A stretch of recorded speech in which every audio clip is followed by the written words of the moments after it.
Many warriors have fought for thousands of years to be the best. Many men have spilled blood in the Colosseum in order to be named the champion of his time. Now, two men will step into the modern-day Colosseum in order to become the champion of the best league in the esports community, PrimeTime MMA. Entering first, the challenger, BFAP Trixie, a vicious mauler whose taste for gold never falters. His overwhelming barrage of ground and pound and an embrace the grind mentality makes him one of the strongest men to ever grace the octagon. Look at my accomplishments. Longest unbeaten streak in one of the best esports leagues on the planet. Everyone wants to be me, talk like me, fight like me. But in hindsight, there is only one Trixie. I will be the champion again because it's my right. It's my destiny. But most importantly, the championship is mine. But in order for Trixie to become the champion once again, he must defeat one man, entering the reigning, defending champion, FSK Caliber. The newly crowned champion has taken on all comers and stifled competition with his exotic movement and his overwhelming ability when it comes to fighting. His dreams of becoming a primetime champion has been fulfilled, but now he looks to create a new dream in which he remains the king of the division. A lot of people talk about my legacy. This is my legacy fight. I'm one of the best in the world. One mistake and it's all over. I will stop Trixie within 5 rounds. That's a prime time guarantee. And so, with all that being said, competitors, fans, and viewers, strap in for a card that is stacked top to bottom and watch as two of the best in the world compete for the richest prize in primetime history, the Xbox Championship. Welcome to Primetime. What is going on, you beautiful bunch of savages? I'm your host, Cyrus the Looney. Joining me in the commentary booth for this historic card is the one and only J-Dime TV, and of course, Mr. Humble Dink. How you doing, lads? Oh my god, I'm excited to be back, Cyrus. Here we go, Primetime 66 year time. We have an incredible event in front of us. Caliber versus Trixie. We just heard Doc's intro. We've got Smudger versus Ned as the co-main event in absolute killer fights throughout the card, J-Dime, tonight. How are you feeling, brother? Man, I'm feeling blessed, bro. We're back with a great card. We got KM Caliber versus BFAP Trixie, Smudger versus Ned. We got the newcomer Shootbox versus Moolah, and many others. And Doc is coming back. Doctor is fighting against T.O. Soul, Humble.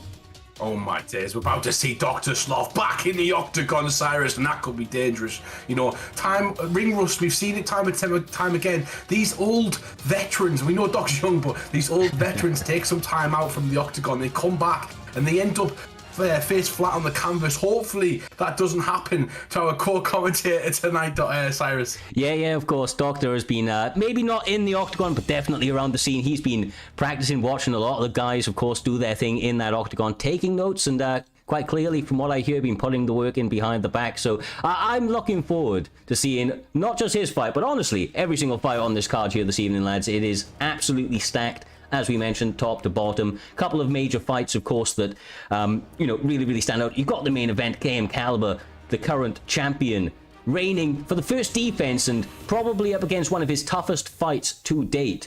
There, J-Dime. He's coming up against BFAP Trixie, a man that he has only ever beaten in non-title fights. He has managed to beat him in primetime, but not in a title fight. This time, he is the defending champion, coming up against BFAP Trixie, trying to reclaim that gold. And you know how hungry Trixie can be when he's managed to kind of lose it that once in the past. He's refocused and seems to be making one hell of a run back at Caliber. He got his back on the wall now. Trixie has been losing lately, but we all know he's the GOAT of primetime. So I want to see how he reacts to his back being on the wall. Will Caliber retain the title, or will Trixie reign supreme again, Humble? Yeah, 100%. It's going to be an absolute killer of a main event that we've got coming up. But first on, there's some business to take care of, Cyrus, and it looks like we're going to have Amazon versus Purple Urkel to kick off the showcase this afternoon. Yes, sir. Two competitors that have been around the scene for quite a little while now. Perp has had some big knockouts in the past. There, guys. I mean, come out and I think he had like a 37-second knockout, and maybe it was 50 seconds, something in that neighborhood. It was under a minute either way, and it was pretty savage. But same can be said about Amazon being taking on duties, obviously within Primetime MMA, within the community as a whole, and continue to work his craft in the cage. So he's looking to put on a show here this evening. So is Perp, and I couldn't think of a better way to kick off the card there, Humble. Two PlayStation guys ready to duke it out for our entertainment there. Yeah, definitely. These two guys have been around for a long time. They know what it takes to start a show. They fought each other quite a bit. Jay Diamond, look, you got Sean O'Malley, Sugar Sean O'Malley versus Cody Garbrandt. We've seen this matchup quite a lot in this division. Sean O'Malley's stock seems to keep rising, whereas Cody's at the moment is dropping and dwindling. So, those stats reflect that. And Sean O'Malley's one of the most difficult characters to use. I'm a Sean O'Malley stan. So, what do you make of this one, Jay? I think Sean O'Malley has to keep Cody at the end of his punches. Use that long jab of yours. Use the reach. Don't get into a firefight with Cody, and he should have success, Cyrus. Yeah, exactly right. I mean, both guys are definitely very fast, right? But you're going to have a little bit of a power advantage on the side of Cody.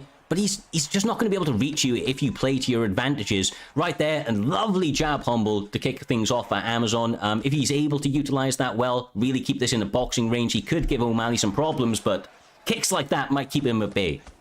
Yeah, definitely. Sean O'Malley needs to utilize his jab. He needs to utilize the range. He needs to work on his footwork and make sure he's not in boxing range when he's kicking. He needs to keep Cody Garbrandt outside on that edge so that he can't get in the pocket and throw those power shots, J-Dime. Yeah, you said it correct. And let's not forget, Perp is known to shock the world. Do y'all remember when no one voted for him to beat Reaper and he shocked the world? Do y'all not remember that, Cyrus? I remember, brother. Honestly, this guy's been counted out too many times to remember, and he continues to shock the world, but he is getting eaten up a little bit by the combinations of Amazon right now. He always seems to answer back with fire, though, there, Humble. Anytime he gets tagged, he comes back, but maybe not this time, brother. Cody is hitting him hard at the moment.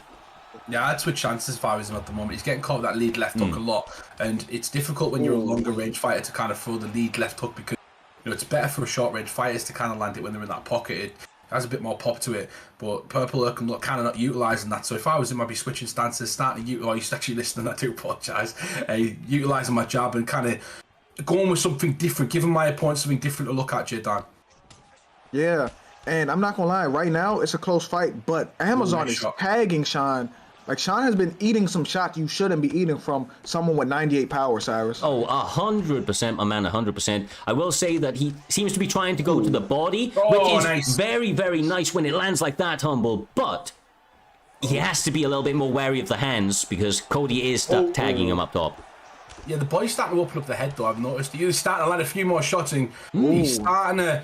you get your opponent panicking a bit about the body and he thinks he's got to get you out of there, makes himself a bit more of a target to hit, and that's exactly what Purple made Amazon a second ago. Nice shot from by Purple Hercules. He starts to rally J-Diamond, trying to land some shots on the inside now. Yeah, Perp is starting to have some success now after we were saying that he was getting tagged. And he denied a takedown, Cyrus. Yeah, his takedown defense historically has been pretty good. Holds up once again here this evening, but the hands on the inside from Cody catches him on the kick. Has to be very careful. Obviously, he seemed to be settling into a bit of a groove. Getting back to it now, Humble. Doing very nice work to close out this round. Yeah, definitely. Our camera's just switched by the Cyrus, but yeah, the... nice work right there, and obviously you've got Garbrandt trying to throw a big kick at the end of the round right there. Didn't quite work. I'm not sure what's going on. I think J-Dan might have lost connection for a second. He will be back with us once he gets his connection back up and running. But it's me and the side dog right now. And what a round that was between both guys. They started off amazing. J-Dan, are you there? Yeah, I'm here. Lost your camera, brother. It's all good. It happens. These little technical issues happen from occasion. No, we got my camera. We didn't lose it. It's coming back. There it is. Give it a second. We're gonna have it back. Just give it time, bro. But it's a PrimeTime blurry dime. That's what we've got right now. PrimeTime blurry dime right now. Listen to me, guys. Listen to me. I've never seen that happen in my life. Hold on. refocusing on the camera aspect, and you're gonna get my big fat head before that comes back. But here we go. Yeah, talking about focus, Humble. I mean, god damn, Amazon's come out into this next round pretty focused, blurry brother. Dime. This is prime time blurry dime right now. Hopefully you can see the fights all right, though, man, because these guys... I can see the fights. It's Mr. No face, no case right now. Well, good work so far in the round from both guys. I think King Amazon has done some necessary adjustments. Is it too little, too late, though, J-Dime? That's the question. I'm not going to lie to you. I was in a gutter somewhere, so I missed the part of this, Humble. That's okay. It's okay. It's just some slight adjustments, similar to the end of that round. But, Purple Urkel is getting his head caught, and he catches him to the head right there. He's got him on wobbly legs. He's on skates, Cyrus. He's best back. Oh, my gosh. And Python down the middle, which catches his opponent. No. Mate, these guys coming to life with their combinations right now. Once again, Perp Jitsu, also known as Perp Dog, Purple Urkel, trying to slow this down, go into the body once again, and it does seem to give Garbrandt a little bit of second thoughts, and it sets up those headshots, as you mentioned, Humble. Neely. Sorry, guys. Nice work right there. Neely lands that head kick. Doesn't go for the guy, gets caught, though. His head health is too low. Drops him on the floor, and J-Dime, this could be it. But I'm not going to lie to you. It's looking bad for Sean right now. But the one thing he got going for him is Cody don't got stamina, but it look like Cody don't need it because he's going to put him out soon. Oh my god, brother. He's done. That's got to be it, right? Fully mounted, last couple of shots on the ground and pound, and there he is. It's over. Out on the mat, brother. Out on the mat. Beautiful job, and honestly, one of the more entertaining rounds I think you'll ever come to see. These guys knocking each other back and forth there, Humble. I mean, a very, very fast pace to start out the card. The very first fight very first round to late in the second one, all action across the stretch. Okay. Yeah, definitely. We've got PrimeTime Dime back instead of PrimeTime Blurry Dime. Okay, we got PrimeTime Dime back. It was PrimeTime Blurry Dime, Mr. No Face, No Case, but now I'm back, guys. Let's go back to the fight. So, it was a fantastic performance from, I believe, Amazon, and he did a good job of kind of getting ahead early, I believe, Cyrus, and you've got to do that in these sorts of fights. Yeah, I mean, obviously we talked about how explosive Cody Garbrandt is, how powerful he is, J-Dime. I mean, obviously you brought attention to the fact that he has a ridiculous level of power for this weight class, and getting that early damage off meant that even though Sean was able to go to the body, he wasn't able to get that momentum shifted quite enough to stop the damage that had been mounted up. And of course, King Amazon then turned it up, made those adjustments that Humble talked about, and got the job done. Look at how many knocks and knockdowns rocks and knockdowns there are in that round. I mean, similar amount of shots that they both threw. J-Dime, similar amount of shots they landed as well. So very, very interesting. Power differential between them. It's that 98 power. His shots hurt a little more, Humble. Yeah, 100%. You are completely correct. You've got to make your opponent miss at the end of the day and punish them after they miss, and that's where it's about, getting hit, not being hit, and then capitalizing on your opponent's mistakes, making your opponent make those mistakes. But speaking about, capitalizing and counter fighting, the man himself, Reaper versus Steel. Cyrus is coming up next, and these two have been on a little bit of a run lately. Reaper is a legend of the community, and Steel, from what I know from the production truck earlier on, Steel is no joke, and he's a great striker. Yeah, I've heard some really, really great things about Steel, and coming forward, into this fight, it's a big opportunity. As you mentioned, Reaper is well known within the community, well loved within the community. He has a lot of fans, kind of supporting him due to the way that he fights and his overall kind of contributions. And he's going to be kind of up against that new blood, so to speak, there, J-Dime, and trying to ward off somebody like L Steel, who is on a rise. And when this guy gets it done, from what I hear, he doesn't just like to get it done, kind of in any ordinary way. He likes to do it spectacularly. In a spectacular fashion. Couldn't speak, but you know what I mean. Yeah, but also I'm interested to see this Conor McGregor versus Anthony Pettis matchup, because I struggle sometimes if someone is good with Anthony Pettis and they're good with the footwork, staying on the outside, utilizing them kicks. So I want to see how Conor counters that, Humble.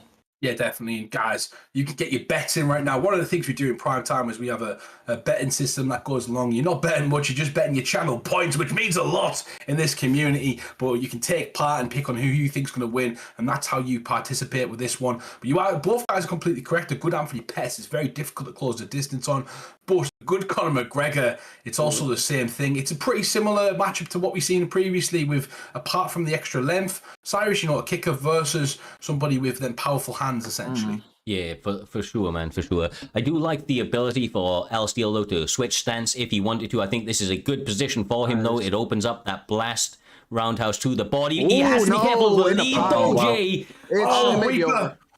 Hey, I'm not gonna lie to you. He shouldn't have did that. He got caught throwing a body kick in the pocket. And now, this looking bad. Oh, Steele needs to get out of there right now. He needs to create the distance. He's against that fence, and that's the problem, Cyrus. When you get caught against that fence, them extra shots count, and you've got to watch out for someone pressing you against the fence. You've got to have some sort of defense against that.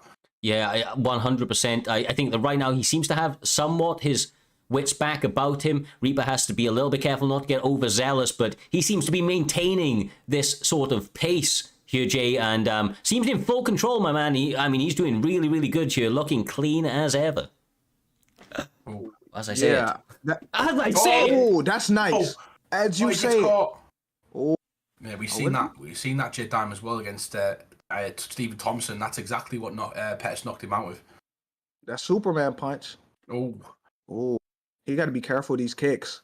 But Anthony Pettis got to be careful not throwing a kick in the pocket like he did the first time. That's what got him dropped earlier. Yeah, and he can't be relying on that Wonder Boy knockout, right? Because he's gone for that Superman punch one too many times now. I know that Reaper is going to have seen that coming a few times, Humble, and he may make the necessary adjustments and catch him with some big counters. Kind of like that. Yeah, he comes off the center line, goes to the head, goes to the body. Good job from Reaper noticing the patterns, making the necessary adjustments, as we keep talking about. But he needs to be careful getting caught with that. I'd like to see Steele you go to the body a lot more with the kicks. He's boxing with Conor McGregor essentially on the outside while moving backwards, and that's not very good. And throwing kicks while moving backwards as well. This is fantastic. This looks nice. Yeah, silky as ever there, Jay. What the hell happened there?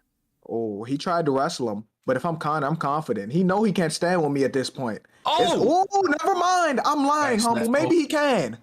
The stamina as well, though. Steele looks like he's a fish out of water at the moment because of the way he's kind of throwing the shots. He's not efficient with the shots that he's throwing, and that's gonna the less stamina, the less power. The people need to understand that. Oh, it's over.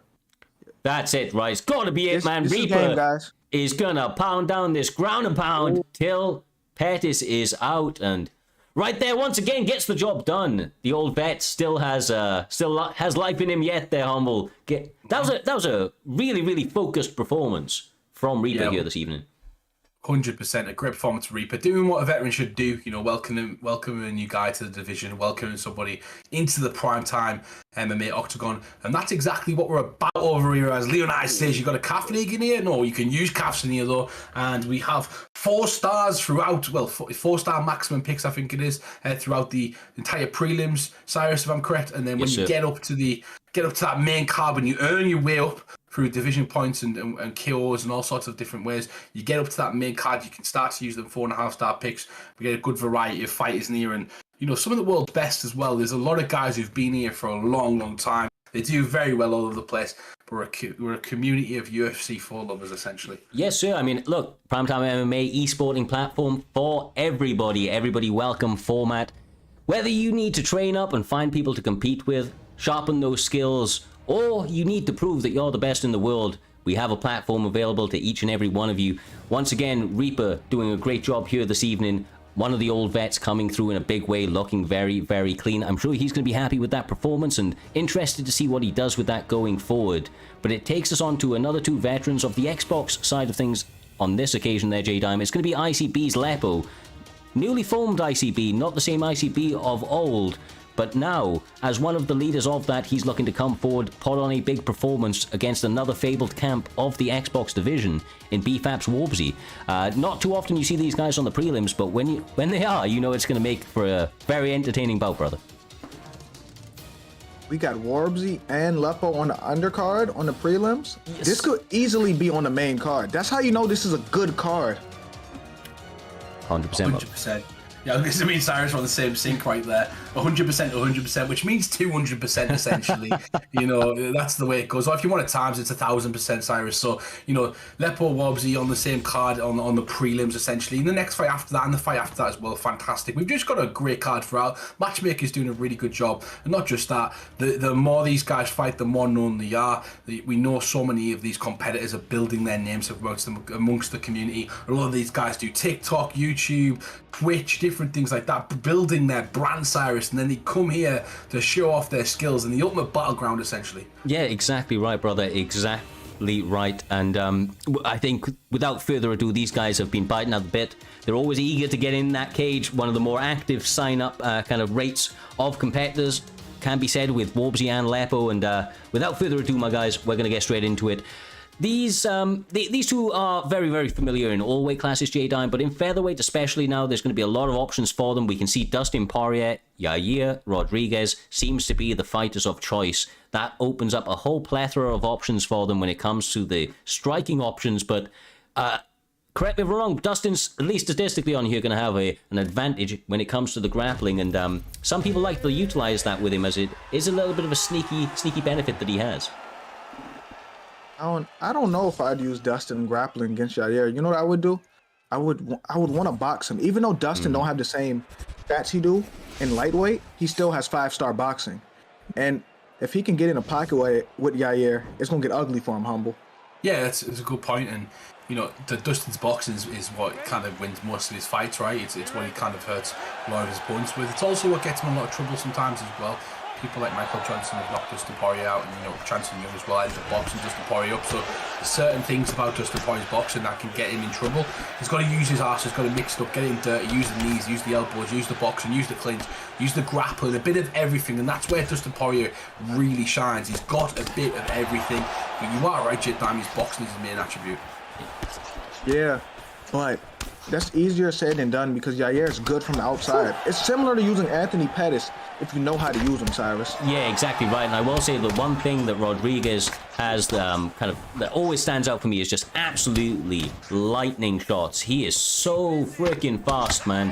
He can land 2-3 punches often on his opponents before they can return 1 or 2. Of course, Poirier not exactly slow in his own right, but I think this is a power v speed sort of matchup, and a lot of creative kicks. I wouldn't be surprised if we saw those as well, Hum. Really nice work. Yeah, Yair Rodriguez, one of my favourite fighters in the UFC in terms of like flashiness. That he knocked out my favourite fighter in Chanson Young with that upwards elbow with like 2 seconds or 3 seconds left of the bell, a buzzer beater as you call it. And he did a fantastic job in that fight. But he showed his grit and how good he is against Max Holloway. That guy's ready for a big fight, and he just beat Ortega, so he might be fighting Volkanovski next, and that could be a new Mexican champion. Wouldn't be surprised, brother. Would not be surprised. I mean, it has all of the tools to do so. Seems like an absolute killer in the cage, but like I said, gotta take one step at a time. And right now, at least for Lepo, he does have a very, very game Wobbsy standing across from him, doing very good at picking him kind of with those jabs and kicks to the body, Jay. I mean, they're starting to add up, right? Yeah, they're going to add up, but if he blocks the body kick, he gets a free counter. He just got to block one of them at least, Cyrus. Yeah, exactly right. Catch. Oh, he's gone for that overhand a couple of times. I mean, Lepo getting very, very wild out here, and I think that's the best way I can put it, Humble. He is getting creative, trying to throw those flying knees, the unorthodox kicks out, but Wobbsy seems to be sticking to the fundamentals, and he's catching him as a result. Wobbsy's trying to stick to the game plan. He knows Lepo is trying to set up the head kick, as J-Dime said, you've got to block the body, you've got to block the body. Well, as soon as you block the body, that's when the issues come, because that's when he knows that you can start to fire to the head. That's when he knows he's got you thinking about the body. And that's why Wobbsy's kind of sticking to his guns at the moment. He's trying to time the kicking. He's trying to time the kicking with the boxing, and timing is key, essentially, because timing beats speed and power.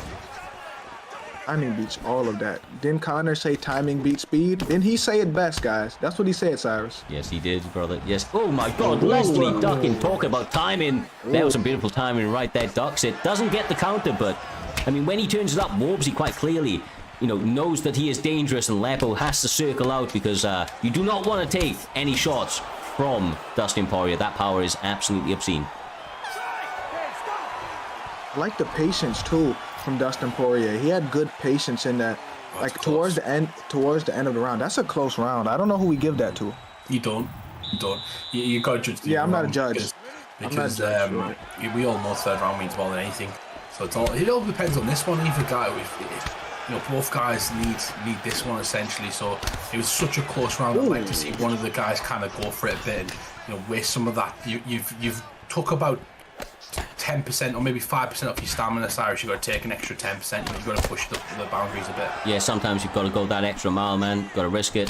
Just try and get your hand raised. Nice attack to the body. I mean, just the power from Wobsy, but then the speed in return for Lepo. Will that speed hold up? We know Dustin's power will as he continues to land. Close. This a really close fight. A highly competitive, lunging straight into the kick. Lepo getting fancy. I'm absolutely loving it. An old ICB trait, those lunging shots, but the pivot from Wobsy keeps him in it. Beautiful work defensively and offensively, both sides of the cage. Yeah, we had like a good spell of 30-40 seconds where both guys were countering really well. This is it. Oh, he survived. He gave him his block back. Get the counter. That's the fastest block back in the game from Yared Rodriguez. That's ridiculous. Oh my god! I've never seen that. I thought it was over. I thought he's gonna get the counter off of that. Sometimes it's better as well when you're throwing kicks to certain punches and your stamina is still high. I think he might have delayed the kick slightly, which caused the counter, but also kept his stamina quite high for him to get his block back, which is something people don't talk about. Delaying kicks is really important sometimes. Cyrus, time is everything. Yeah, striking on the offbeat can really upset the rhythm of your opponent. And as you mentioned, that leg is absolutely destroyed right now. A little bit of a wayward one from Lepo, but he's not going to be dissuaded. A lot of the damage starting to add up due to him not discriminating. He's got options everywhere. Such a great fight right now. Like, they need one mistake. One mistake can change all of this. One more stun gonna change everything, Humble. Yeah, so it's not cheesy, but what I love about this fight's a technical masterclass from both guys. They're really trying to utilize their skills and go off the counter and play against each other. You can tell these a lot of sparring matches. Lepo gets away with it again. The elbows! Oh, almost seen flashbacks to the Korean Zombie. Let's not talk about it. My bad, that's your guy. I didn't mean to do that. Yeah, you did. Nice leg kick. He's back, Cyrus. Poirier's pushing him back into the fence. I think he needs to stop taking that back step. He's in his face and he lets him get that space back and he's not essentially controlling the octagon. That's better from Poirier. Wobsy now starting to press. Yaya gets that fence. It's going to press him into something, doing something dangerous potentially. Yes, sir. I will say that Lepo is actually starting to get a little bit loose in the way that he's throwing some of these kicks, but the flying knee lands true. Has him hurt and pressing for the action. Maybe not taking his time. Maybe so, Jay. Maybe so. I think that may be the better option for somebody like Yaya. I think that's smart. And that may have won him the round. That stun may have got him the round. I got to see the stats, though, to make sure. I'm interested to see you chat. Yeah. Who does the people watching at home? Who do you think was winning this fight so far, guys? Posted in the chat. I'm very interested. I have literally no clue, Cyrus. Looking at those statistics as they flashed up for a second, gotta be level. The double rock, bro. He's got 2 stuns right there. I mean, it's been such a madness fight back and forth. It was almost hard to remember, but it looked like that he was landing him almost 2-1, and I think that goes back to maybe the speed advantage that I was talking about at the beginning. That a lot of the damage may be about equal, but bro, just going back to that leg, it's fucking destroyed, Jay. I mean, that right leg is mincemeat right now. Nah, it is, but this determines who wins the fight, because round 1 was the only really close round. Round 1, we don't know who won that round. It could be 1-1, it could be 2-0. We don't know. So 1 and 3, to me, is always the most important in a 3-round fight, Humble. Yeah, the third round is always the most important. We know this, it's being recorded. We've had close fights before where, or a fight where, guys look like they're winning the first round, someone has a dominant third and then they take it over. Nice work from Lepo though. I'd say the damage has come from Lepo. I say that, he nearly gets caught again. Wobsy needs to be a bit quicker, Cyrus, on his counters. He's letting them off a few times where he could have really damaged and hurt him. Yeah, and I'm not sure if he's hesitant because of some of the creativity from Lepo. I mean, unorthodox angles. He's throwing some of those shots, like the spinning kick to the body, the upwards elbow. See, lovely interrupts, Jay. I mean, just the way that they're countering each other is very, very nice. It's a beauty to behold. It's a really close fight. really close, and this could be going either way right now. That's why this third round is do or die. This is everything, Humble. Yeah, nice work right there from Lepo. Comes back. 2 minutes and 54 seconds left. Who wants it the most? Who wants their win in the primetime octagon? Who wants to move up the rankings as Wolfie starts to come after him? Wolfie's got pressed against that fence. You gotta get out the corner. It's over. This could be it. Ooh. Yeah, he got corner trapped. You don't want to be corner trapped with somebody of Dustin's boxing and power. Like, he was stuck, Cyrus. We talked about Cyrus pressing the back against that fence, so you can't give a kicker the space to kind of work. Exactly right. I mean, taking away at least 50% of their game, Dustin has the advantage in the boxing, especially in the power department. Now in this late stage of the fight, it is really starting to translate. Although Lepo is trying to answer back with all he can, Humble, all he can, my man. Nice that was a beautiful left hook. It's over. And Wobbsy decides not to jump. That might be a mistake. If he's 2-0 down at the moment, it could potentially be a mistake, J-Time. You need to finish your dinner. I don't know. He set him up. This is what he's trying to finish his dinner. That may have been a smart option. We never know, Humble. It's a good point. Continuing. Yes, he's... And there's Lepo shooting for it. Of course, Lepo has got grappling in his back pocket, but so has Wobbsy, utilizing it to stop it, get him knocked down. And he seems to be... I was going to say, he seems to be content to keep it on the feet, but here is the finish hunting on the ground, at least momentarily. I'm still on my back. Okay. Let's go again. You've lost this round. You just don't want to get finished. Get finished. He's done. He's done. No, don't win. No, don't. Well, we know that's going to be a match while it lasted. So. Anyway, it is what it is. But yeah, you take your loss like a man. Yeah, these things happen, right? These things happen. People get angry in the heat of the moment. Wouldn't be the first rage quit we've seen. Won't be the last one. I am certain of that. But nothing to be angry about. I'll be honest with you. J-Dime, Hummelding, I don't know if you agree. I mean, Wobbsy came out, put on a fantastic performance. I can't really knock him, bro. Lepo started strong, quite clearly, got those early rounds, but the way Wobbsy, as we spoke about throughout the fight, stayed committed to his game plan, and ultimately it panned out for him. Yeah, 100%. And it was a great game plan from Wobbsy, but that I felt like Lepo was winning the fight. To be honest, it was very close. The damage, fights are judged by damage, and he done a lot of leg work. We forget about that as well.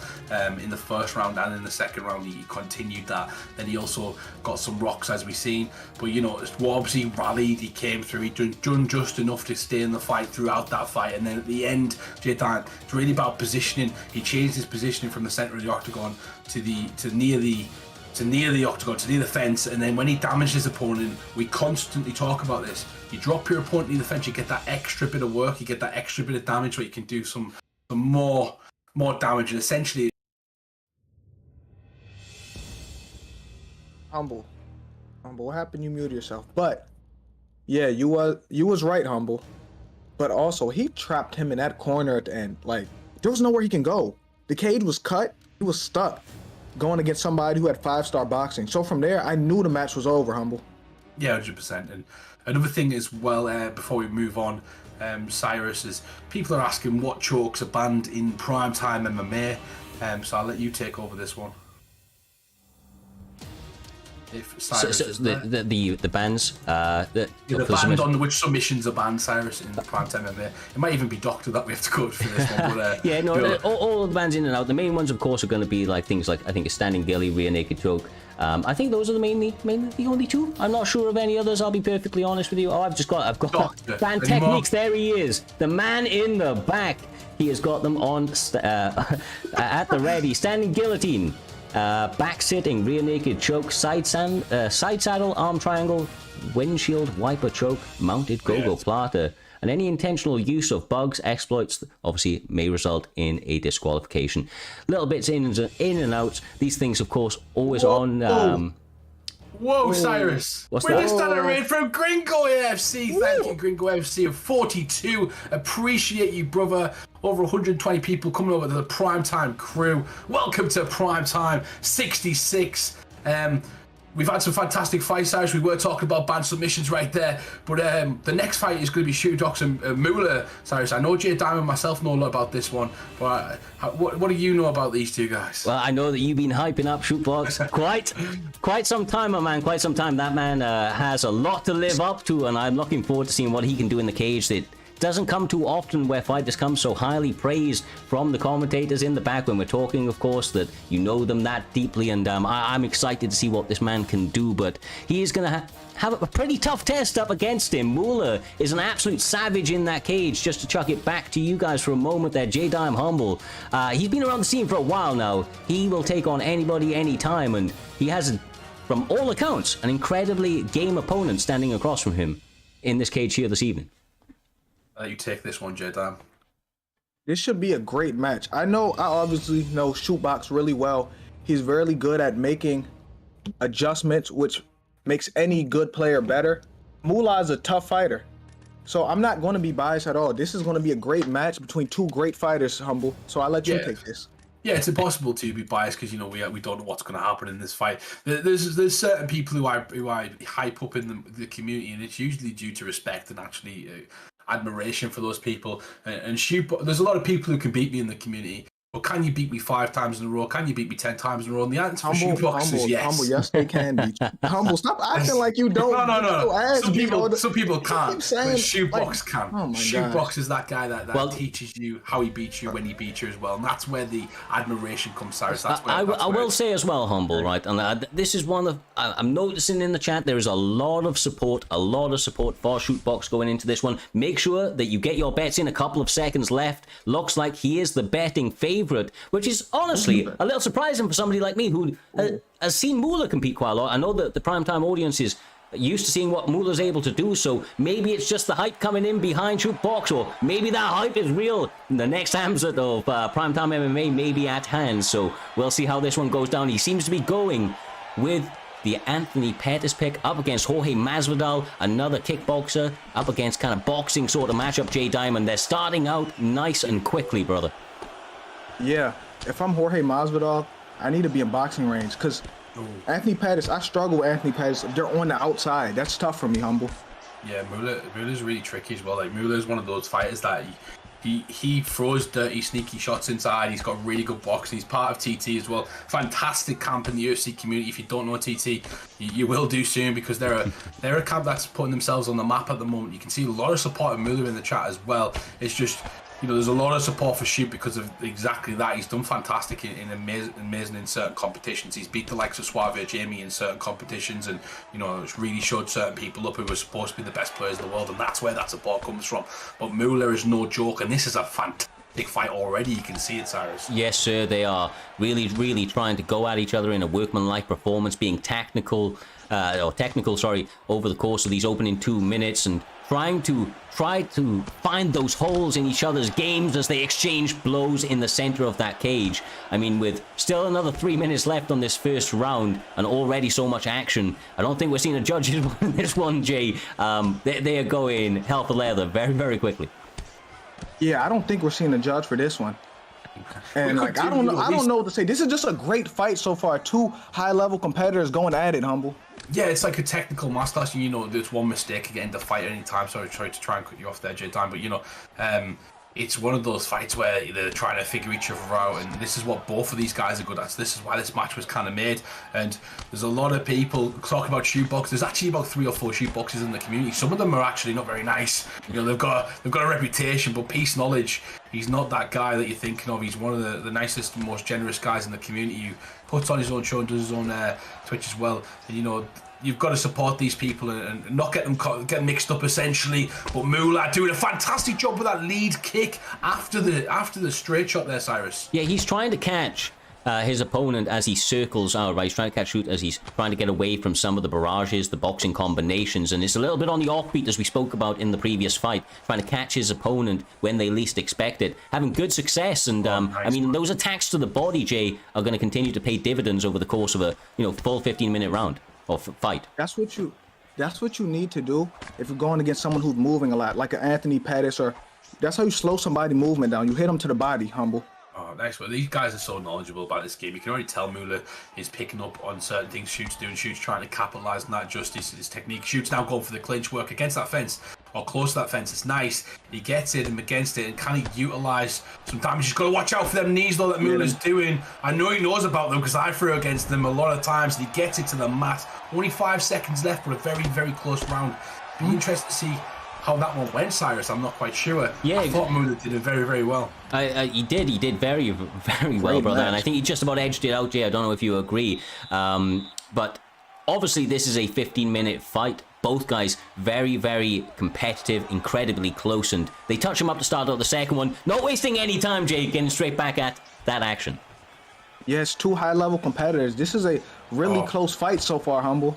Yeah, I like the jab now. Shoot, starting to come out with a bit more direct from him. He knows he's fighting against a tough competitor in Masvidal. You know, Masvidal's got all of the striking things he needs. Nice fake there, draws an attack out, and nearly throws enough. These guys are setting up shots really nicely. This is a fantastic little show we've got right now on the prelims already, Cyrus. It's a great fight. Yeah, an excellent showcase of these two Great competitors' takedown skills. defense. And as you mentioned, Jay, the takedown defense absolutely on point. Oh my God! Why did he bail, brother? Why did he bail? Oh, he thought he didn't land. Imagine he ducked it. That's the problem. But nice work right there, Jay Dime. Listen to me. I will never let no one hit me with a Showtime kick. It's a pride thing. It's like disrespecting you. Like, I will never let that happen, Humble. Oh. Yeah, I didn't expect it, to be honest. You know, there's a time and a place for those sorts of shots, not shits. And then he comes with a jab. He's starting to hit him with a lot of the jabs down the middle. He's starting to test that block. Ooh. Coming back though is Muller with the same type of combination, really pressing that jab down the middle, and Shoot's got to get out the way of it, Cyrus. Yeah, he needs to stay active on those feet, right? He needs to continue to be a little bit more elusive, because the combinations, I mean, everything that Muller is throwing right now seems to be landing on the block. That's a little bit better from Peace right there.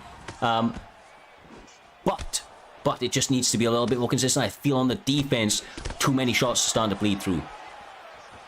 That boxing of Jorge, that 5-star boxing, if that touched you, bro. Nice work. Yeah, the really tough fight at the moment from both guys. It's really, really close. It's anyone's fight at the moment. I feel like Muller's having a bit more success with certain combinations, but Shoot's really trying to find his range, and you know, trying to invite Muller into certain shots. He's just coming up short every single time, Cyrus, and even if he lands, Muller's getting some success here and there. Yeah, I mean, Muller really trying to do all he can to prove himself and his supporters right, and he gets another Muller with the stun. Block. Yeah, beautiful work, Jay. It's that boxing from Jorge, and he's fighting really disciplined. It's a good fight Jorge's fighting right now, Humble. Yeah, it is. It's a very good fight from Muller. You know, you can tell he's been training with the TT boys, and they felt slightly disrespected in the chat when we were talking about Shoot. You know, because we know this guy so well, and we've trained with him, and we've seen him, and we've been around him. You know, and he deserves the accolades he deserves. But Muller has shown that he is no joke right now, and he's a serious competitor in the PrimeTime division. There's no easy fights, Cyrus, in this division. Yeah, there's no easy fights, man, in PrimeTime period. I'm telling you, for the most part, these guys all absolute killers. And you know, obviously, there's a reason that these guys make themselves to the to even the prelim section, man. It's not easy to get to these sorts of spots. So, I mean, Muller doing all he can, like I said, answering this occasion very, very well. Has to be careful of some of the shots coming back in return, though. Pet is still looking dangerous as he gives the bow to close out that round. Listen to me. People were saying, like, I love Shootbox too. People were counting Muller out. This is a tough fight between two tough competitors. This is not no one-sided. We put together two tough fighters together, Humble. Oh yeah, definitely. These two could be in and around the top 10 or top 15 at any given season. You know, it's just nice to have these sort of competitors competing in PrimeTime in general. You know, you've got top level talent in there, and it's good for people like Shoot. This is his debut, by the way. He's fighting a tough veteran. We didn't give him an easy fight.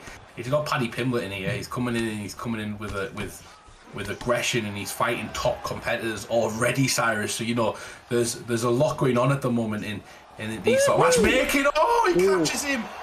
I mean, he waited for the perfect opportunity, got his opponent hurt. He doesn't seem to be laying up the head move. Keeps him in it, just dodged every jab coming his way. Nice work right there. Goes back to the knee to the head. That was great head movement by Jorge to get out of that too. Goes back to the fence. It looks like he's going to try to utilize the grappling. Obviously, we know he's got a good grappling game, Jay Dime, but gets taken down. So does Muller, though. Muller's a fantastic grappler in his own right. Yeah, but right now, this is either 1-1 or 2-0 Muller. This could be going any way right now.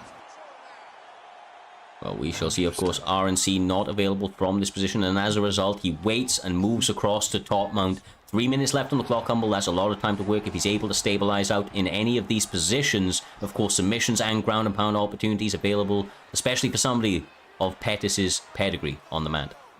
Yeah, he's not necessarily too good on top, though. He's usually a great grappler on the bottom, but Masvidal's not great on the bottom either. So it's a good, for Shoot, it's a good option to kind of take him down to the mat because of the stamina. Essentially, that stamina on the feet at the moment can swing one way or the other. And if you're the one who's kind of throwing a lot of shots as Pettis, you're going to be more vulnerable, essentially, leaving opportunities for Mueller. So it's a good option for Peace. Gets to the rock. Been a close fight so far, and he's trying to cement that third round and maybe get the opponent out of there at time. Yeah, because I don't know. I'm not a judge. I don't know, but Moolah has been looking really good right now, Cyrus. Yeah, he's looked fantastic for the majority of this fight, right? I mean, obviously this isn't a great spot for him to be in, but as we said, this is where somebody like Pettis really needed to take this fight at this point. I think he was having a little bit of difficulty on the feet shoot, had some good moments as well, but this is all him right now, right? As soon as he hit the mat. I mean, this is about 2 or 3 solid minutes of work, and he's chipping away at him and may even get the armbar here. Oh, straight armbar. Here we go. Oh, it's so low as well. This is going to be... Oh, it's a skate. The skate bar's flying up. There's great defense from Mueller right there. He's great defense. Yeah, that's fantastic defense. As my man Game and Echo would say, that's tough to catch right there. He's trying to chase the bar, but Shoot's going to struggle. I think he needs to get with the next sort of transition to stay on top, essentially, J-Dime, if I'm right. Yeah, he doesn't get it. Yeah, he doesn't get it. And if you're Jorge, you may be up 2-0. This is a good spot for you. Mm-hmm. Well, 20 seconds potentially left in this fight. We did not think that we see a judge's scorecard, but we very well may do at this stage of the fight. An entertaining one nevertheless, though. Mr. Humbledink, both guys leaving it all in the octagon, but a lot of top control. A lot of top control to close out that third round, and we've spoken about it before. It is historically one of the bigger rounds to be scored in UFC 4.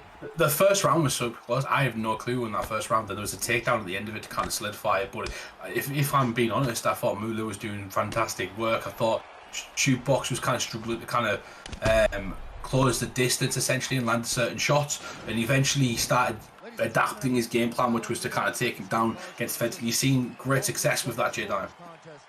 Yeah, but let's see. Unanimous decision, 29-28. Jorge Gamebred Masvidal. Great win for Jorge Gamebred Masvidal against a tough competitor making his debut. Moolah is a great fighter, like we've been known. Like even though we love Shoot. Yeah, you've got to do that. That was wrong to count out Moolah. You've got to do that as well. You've got to do that. If you are Mueller and someone's coming into PrimeTime, you have to, when you're welcoming someone into the PrimeTime octagon, it doesn't matter how good they are, you've got to kind of put your foot down and win that fight. And that was a close ass fight. That was a very, very close fight. We might see them two fight again 2 or 3 times in the future, just like me and Ned and other people. But why do you keep bringing you up? Why do you say you in? Because I'm a competitor, J-Time. I've got to bring myself up. It's the biggest reference in here. Don't bring yourself up. Bring someone else up. All right, okay. But anyway, Shootbox did great anyway. It was a great fight, and it was very close, Cyrus, so credit to both guys. Yeah, certainly, man, certainly. Honestly, like you said, I wouldn't mind seeing that fight being run again at some point in the future, though they're very, very tough competitors. I mean, you saw a lot of advanced kind of plays being made in that match, and ultimately here this evening, Moolah maybe being the veteran of PrimeTime right now. He's been around the scene for a long time. He's more comfortable competing in here, was able to be a little bit more kind of calm and calculated going into that fight, especially in the early rounds, and was effectively able to get enough done. But it was a beautiful matchup that leads us directly onto our featured fight of PrimeTime 66 there, J-Dime. We're going to be having Naz Nim 27. Naz Nim? I'm going to call Naz Nim. Naz Nim, yeah. I'm glad you pronounced it like that because Humble would have said some BS. So I'm glad you pronounced it like that. And he's going to be up against the B3 faithful in Big E. This guy, obviously, we know the B3 camp. Little introduction needs to be done. They come forward, they throw hands, they look to bully you in that cage. Make sure that you feel every single second of pressure that they bring to that octagon. But obviously, when you're up against somebody like Naznim in a featured spot, there's a lot of pressure on you, Jay, and it can mean that you can either rise to that occasion or maybe crumble under the weight of it. I don't know about that. I don't know if I agree with that. You said there's a middle ground too. You can perform good and lose too, and you can still improve your stock, Cyrus. That's very true. It's very true, brother.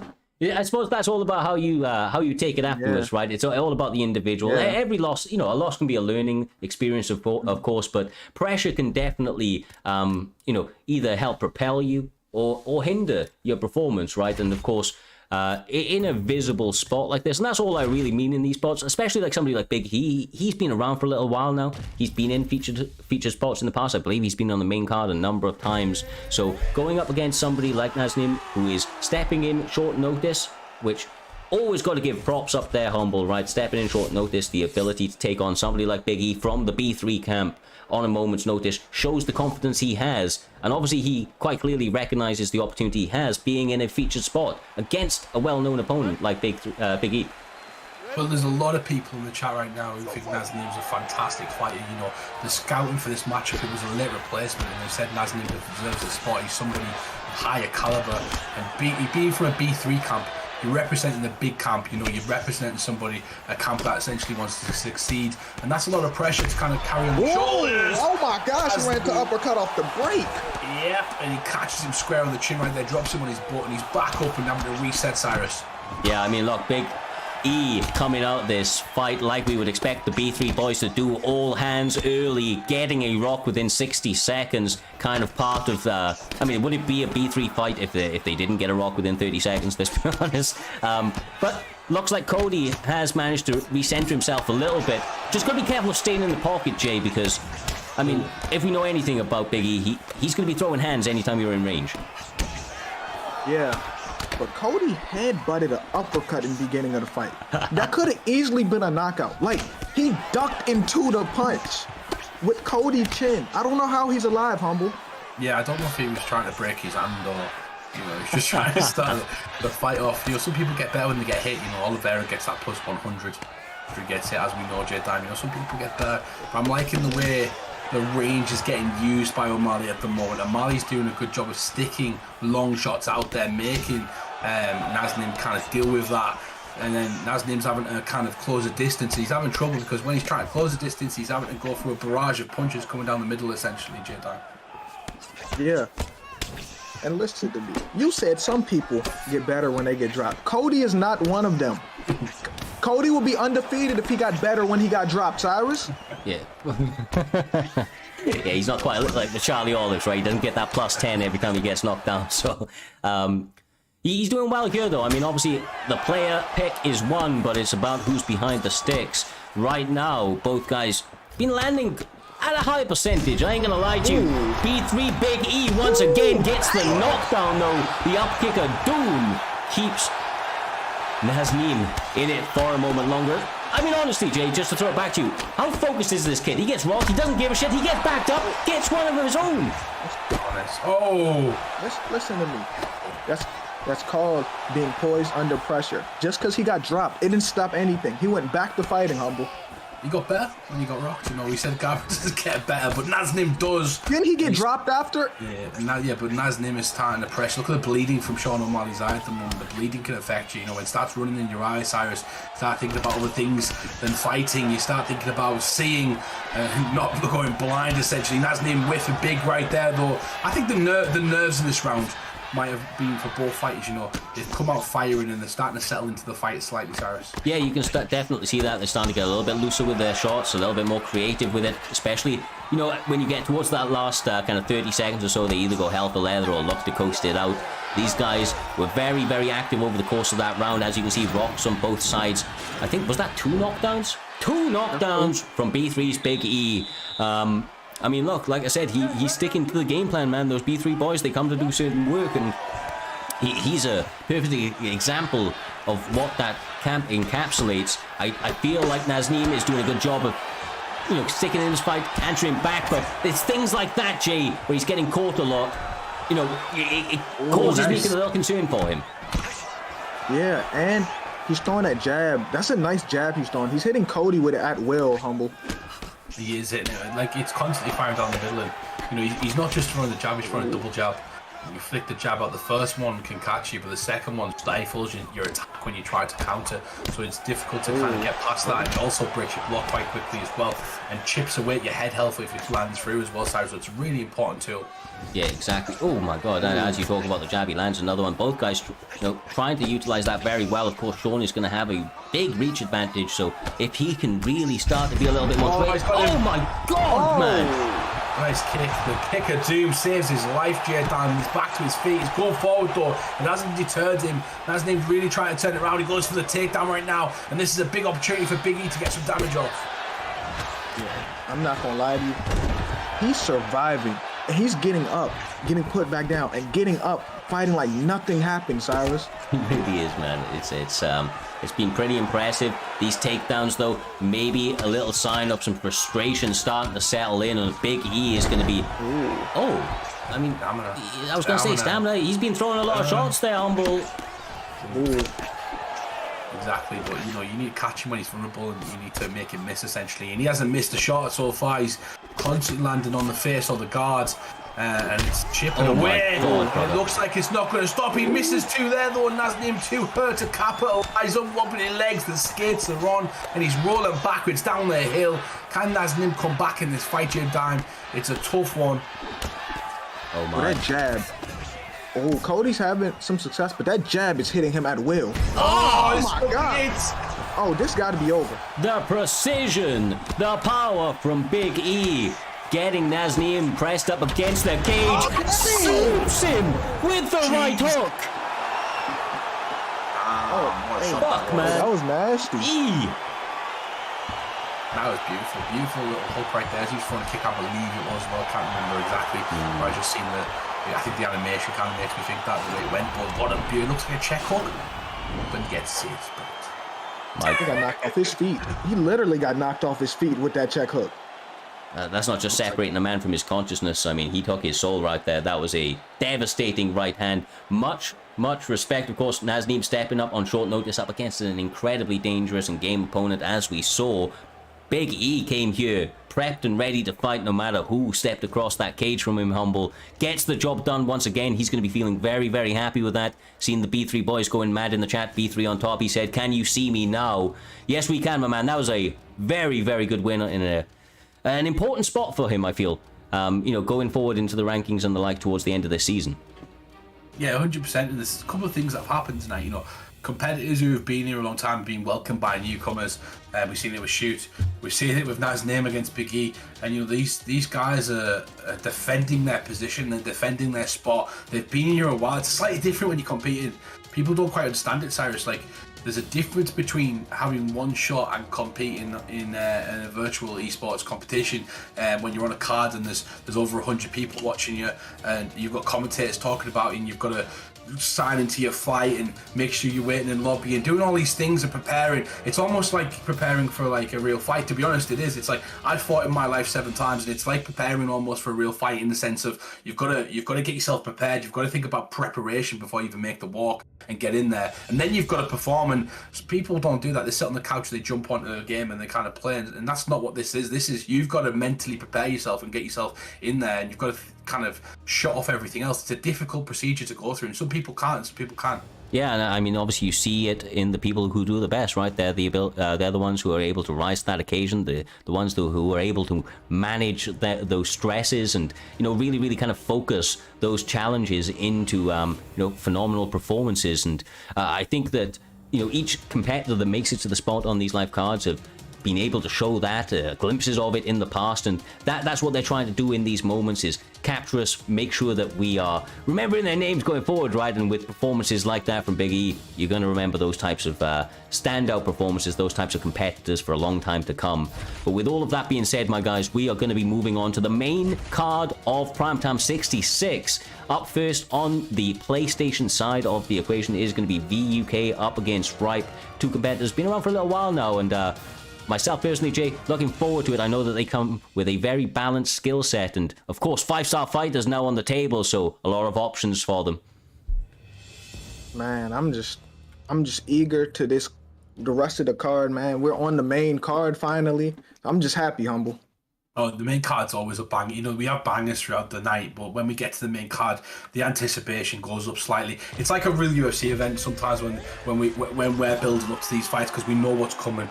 We know there's a title fight at the end of this card, and we know that the fights get better and better as we go on, and it means more as well because the rankings are higher. These guys are on win streaks. They've been fighting throughout the season. I know we're going to be ending the season soon, so it's been a long old season, this one, but we're going to be ending it soon as well. So you've been working your ass off to get that title shot, and for the PlayStation division as well, it's all up on the cards at the moment as well, Cyrus. Anybody could get that title shot at the moment in their top 15. Yeah, exactly right, brother. I mean, with the standout performances, you can propel yourself to the top very, very quickly. And as you said, the end of the season now, the time is now, my man. There's going to be a little bit of a break in between seasons, so these performances are the ones that matter the most, right? They're going to be what we remember going into the next one for certain, man. Getting big performances to close out this one, I'm sure will feel satisfying. You never want to end the season on a low, Jay. Yeah, you're right. And Kamaru Usman was smart for putting this on the ground, even though Gilbert is great on the ground. But if he can control him for a while, he can get the round off control alone, Humble.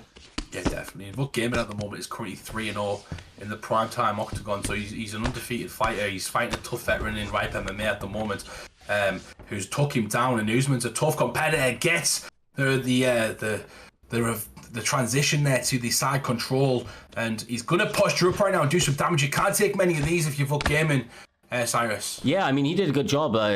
I mean, fuck, Usman not here to waste any time at all. Ripe MMA looking to cause damage here this evening.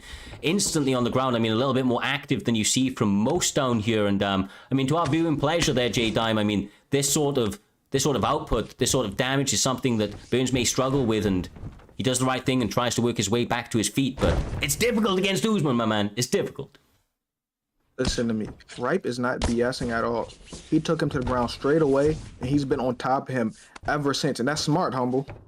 Yeah, of course. Vuk Gaiman's got a bit of a reputation amongst the community as well, as you've seen in the chat right now. A lot of people angry with him, the way he's played against them and stuff like that. So Ripe MMA is familiar with this. He understands, there's a lot of people who've played this guy, and he's really trying to take him out of his comfort zone so he can't capitalise and utilise what he's good at.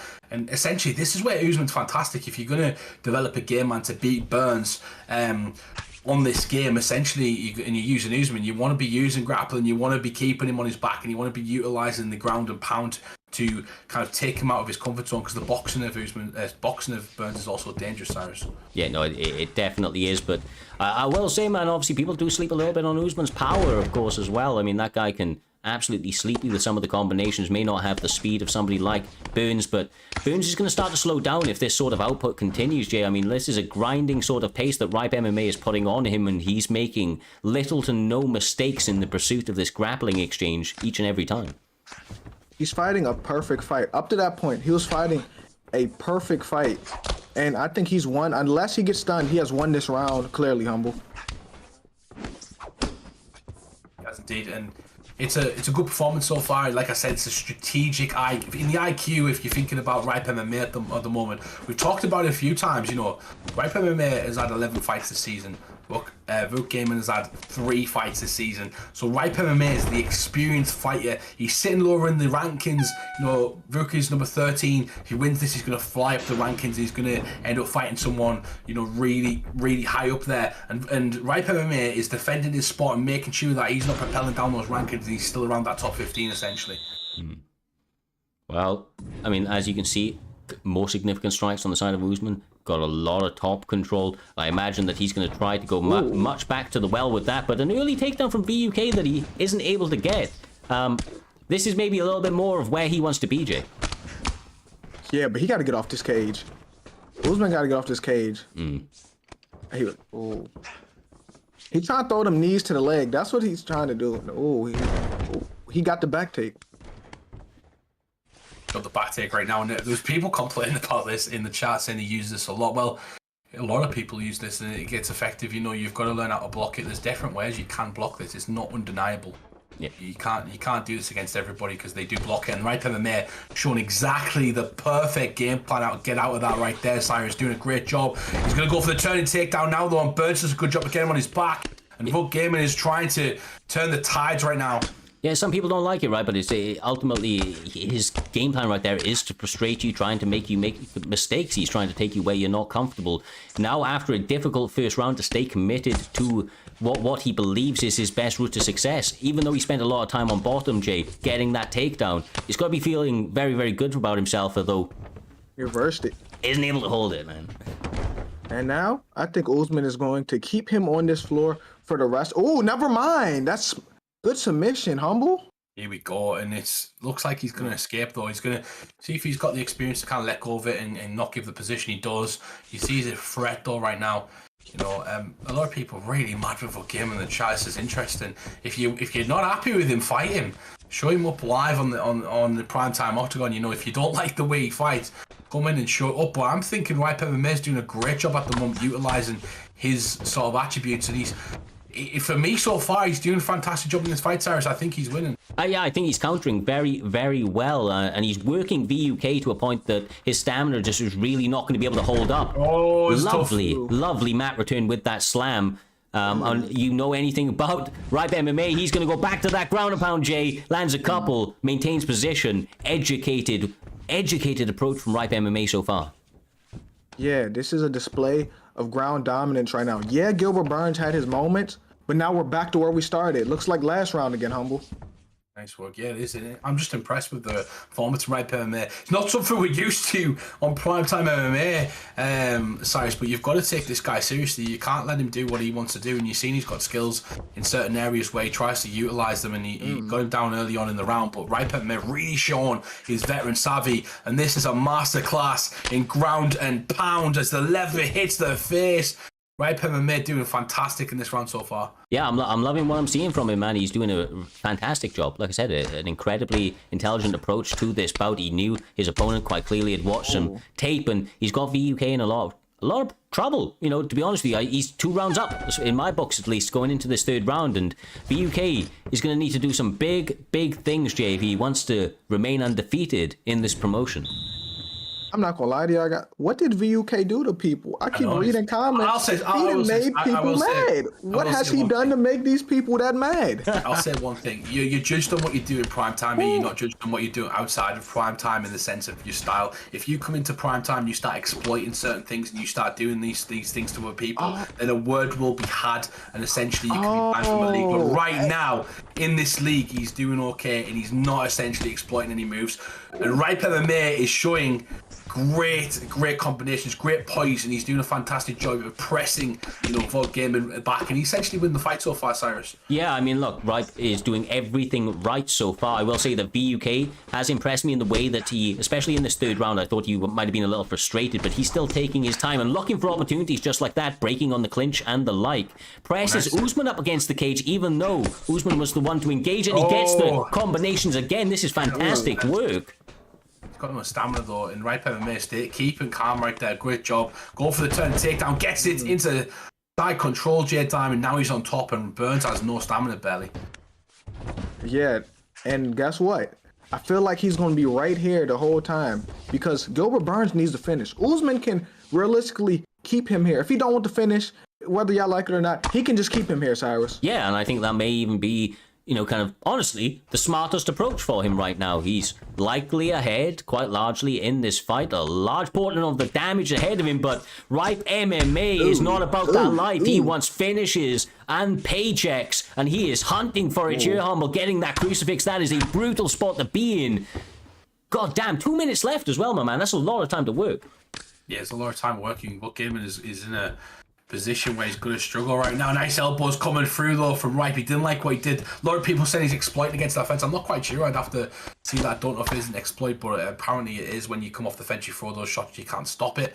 I didn't know about that, Cyrus. I'm not sure about yourself, but we'll have to look at that one and review it after the footage. But the matter of fact is right now is that Ripe MMA is on top, and he's landing great combinations against Vuk Gaiman, and Vuk Gaiman's going to have to deal with that, and he seems to be down two rounds, and this round as well he's struggling. Yeah, exactly.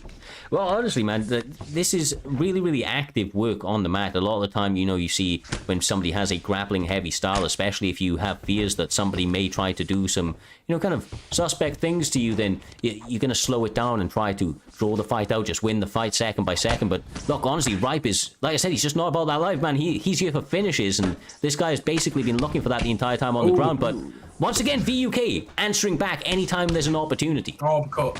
Nice work. He is, but I don't think his punches have enough on him right now. Yeah, he's pretty damaged, right?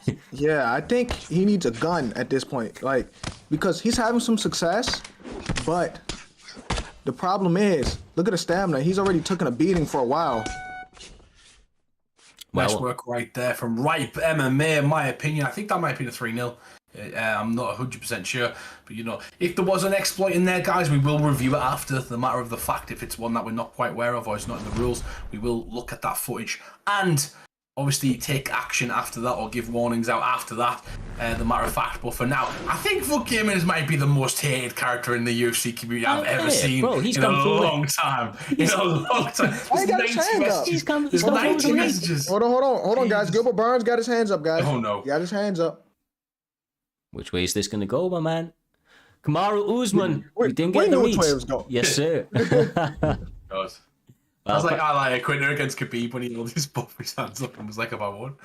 Anyway. No, fantastic performance from Ripe MMA. And as you said, look, we've got some resident grapplers, obviously some of the best in the business, if you will. Just to, very quickly, sorry, it was 30-27. And actually, one judge gave it 29-28 to VUK. So it was actually a split decision. 30-27 to Ripe MMA. Hold on. What? I'll take us back to it real quick. I'll take us back to it real quick. That's genuinely a little bit mental. I ain't going to lie to you. Let me look at it. 30-27, 30-27. I'll tell you something right now. That judge is on the jumper juice. I think at this time, he's on the jumper juice. That's exactly what he's on right there. There's something not quite right with his water when he's watching that fight, because there's no way. I don't know how you score that fight. Oh. No.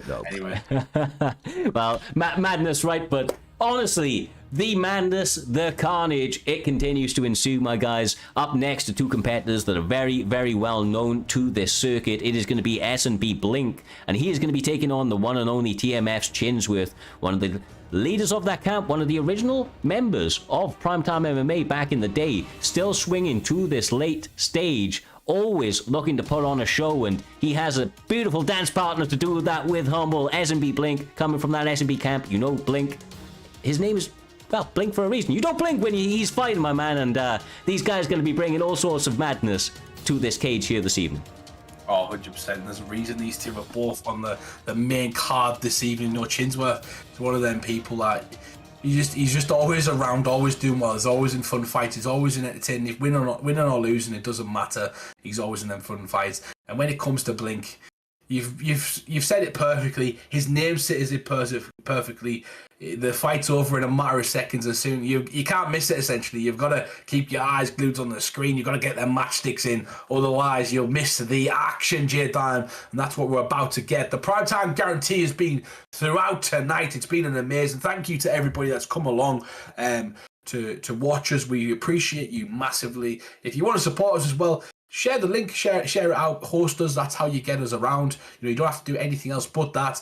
And apart from that, J-Time, what do you think of this matchup? This is what I think about this matchup. And this has nothing to do with the matchup. I think the ping looks really good. I seen the ping on 24. Like, that's what I like to see. So whether the matchup, whether who wins or lose, we can't say it's the ping. Because I'm used to seeing high pings. And this is on 24, Cyrus. Yes, sir. I mean, one thing about Chinsworth and Blink is that they got those top-tier internet, no McDonald's Wi-Fi around these parts. They are ready and raring to go. Honestly, I can't wait for this one. Like I said, I expect big things. These guys have a phenomenal striking pedigree. I know that Blink is going to try and work him, and he's going to go with it with the hands, which is a little unorthodox. Got to be careful not to get caught with some big counters from Chinsworth. That man gets loose when he wants to. Yeah, these two are top competitors in prime time at the moment. Only one loss a record on both of these guys' records. 4-1 currently for Blink and 3-1 for Chinsworth. So they're really fighting for a top spot in the division at the moment. And, you know, it's a perfect matchup, Cyrus. 3-1 versus 4-1, you know, number 13 versus number 19. It's a really good matchup in this main card to kind of set us off, because these guys are going to be fighting top competition going forward. And they're fighting top competition right now, essentially. Yeah, they've been, you know, they've been in and about it, so they're aware. And as you can see, they come to the occasion well prepared, already making a lot of adjustments. An excellent takedown from S&B Blink, changing the levels on Chinsworth, changing the fight trajectory there, Jay Diamond. You know, slowing it down, getting it in his favor potentially after some worrying little moments on the feet. Yeah, and I'm not gonna lie to you. When he picked John Jones, I was thinking, how is he gonna play? I was thinking of ranked. I thought he was gonna need elbow spam and throw a bunch of backyard BS and Osotogari spam. But I'm pleasantly surprised right now. He's fighting really well, and that was a well-timed takedown earlier, Humble. Oh, nice work. Yeah, he's got to be careful, though, with overexerting his stamina. I know he's in mount right there. But if he gets back to his feet, he could be giving away a nice, clean body shot. He gives away the reversal, and now Blakovic is on top, and he's going to do some damage. Going back to the body, we're going to get to see Chinsworth's guard right now, and it seems to be okay. It seems to be holding up. No, honestly, I tell you, bro, I have fought Chinsworth in excess of 800 times. And he is game absolutely everywhere, J-Dime. And that Polish power is something to be absolutely terrified of. He rains down ground and pound. Just like that, my man. Yeah, this looks bad. I can't lie to you. This looks real bad for John right now. Oh, wow. Thought he was getting it. Gets out of it, though. That was a dangerous spot right there to be put into. Oh, my God. Chins fucking Worth with the head kick kicking.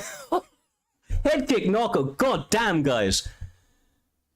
God damn. Guys, I shouted down your mic. You thought the mic too loud there and woke anyone up. I'm probably going to get a text in the moment saying you woke everyone in the house up. Freaking brilliant. He fakes. The thing is, we didn't see any sort of body kicks throughout the fight, so he didn't even bait. He didn't even have to bait that because he didn't throw it. So his guy was... No, that's not why it worked, Humble. Because it worked because John Jones' stamina, like, it was blinking when he got up, and you expect a body shot. Yeah, that's right. 100%. You're completely correct. Yeah, the body shot was there because of the stamina. And was that a problem with Blink? Did he overexert himself on the ground, as we talked about, Cyrus? And then obviously he was vulnerable in his own mind when he got up on the feet. Yeah, I mean, maybe he didn't like something that he saw on the feet and obviously went for that takedown. Maybe he was just trying to mix it up because the S&B boys do like to do that, right? They do like to mix up the full array of mixed martial arts. But I know I mentioned it a minute ago. Like I said, Chinsworth is a guy I'm very, very familiar with, and the way that he fights. Just let me tell you that isn't something new from Chinsworth. This is the type of thing that you would expect. He's going to go out on his shield if he has to, but more often than not, he comes up trumps with some spectacular finishes, and that's over a very, very top-level opponent. Blink is a game and dangerous guy, so to get it done in such a spectacular fashion, props to that man right there, and upwards and onwards, now 4-1. Got some big things in the future if he can close out this season in style. That was crazy. Definitely, yeah. It was one of the best. It was probably the knockout of the night, 100%. There's no question. Yeah, easy. It was absolutely brilliant. You know, speaking of knockouts as well, you know, we're about to see one coming up in the next fight. It's Doctor versus T Soul, I believe, coming up next. And as much as we talk about that Chinsworth knockout, there's nothing more than I like to see than Doctor Who coming back to the Octagon J-Time to fight. Now this is a late replacement fight for Doctor Who, so hence why, you know, he's coming off a big layoff. He wouldn't usually be this high up in the card because of the inactivity. There's no special treatment here. It's just a case of someone needed to fill in, and Doctor Who stepped up to the plate. So fair play to him. But it hasn't been going so well for people who've been taking fights at short notice, J-Time.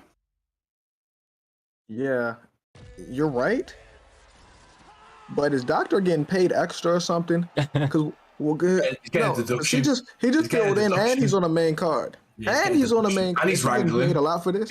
He's currently sorting out fights while taking this fight, so his mind will be elsewhere. But we've got a Volkanovski pick versus Dustin Poirier, I believe, a featherweight. I'm very intrigued by the pick from T Soul Cyrus in Dustin Poirier, especially when you have Max Holloway, Conor McGregor, Arnold Allen, the Giga Chikadze. And all the other Hold on, what did you just say? What did you say? He always says it, bro. He always says it. But they You touch still it up, can't my man. pronounce his name. Are we about to see the K1 Damien Maya main Doctor Who come out and throw some hands? Or is he going to shoot that double leg? I thought he might. But excellent takedown defense from T.O. Soul, a man that's fought on both sides of the Xbox rankings, Xbox and PlayStation. And he's going to be looking to put on a bit of a beating from the old guard of Doctor Who here this evening. Doctor Who's really trying to press the action. It almost looks like he's been out of the cage for 3 years. He's really trying to get his opponent to the ground. It works though, and that's his best course of action. Jay Diamond of staying on top of his opponent, really working them and making them annoyed essentially to try and make them make a mistake on the ground.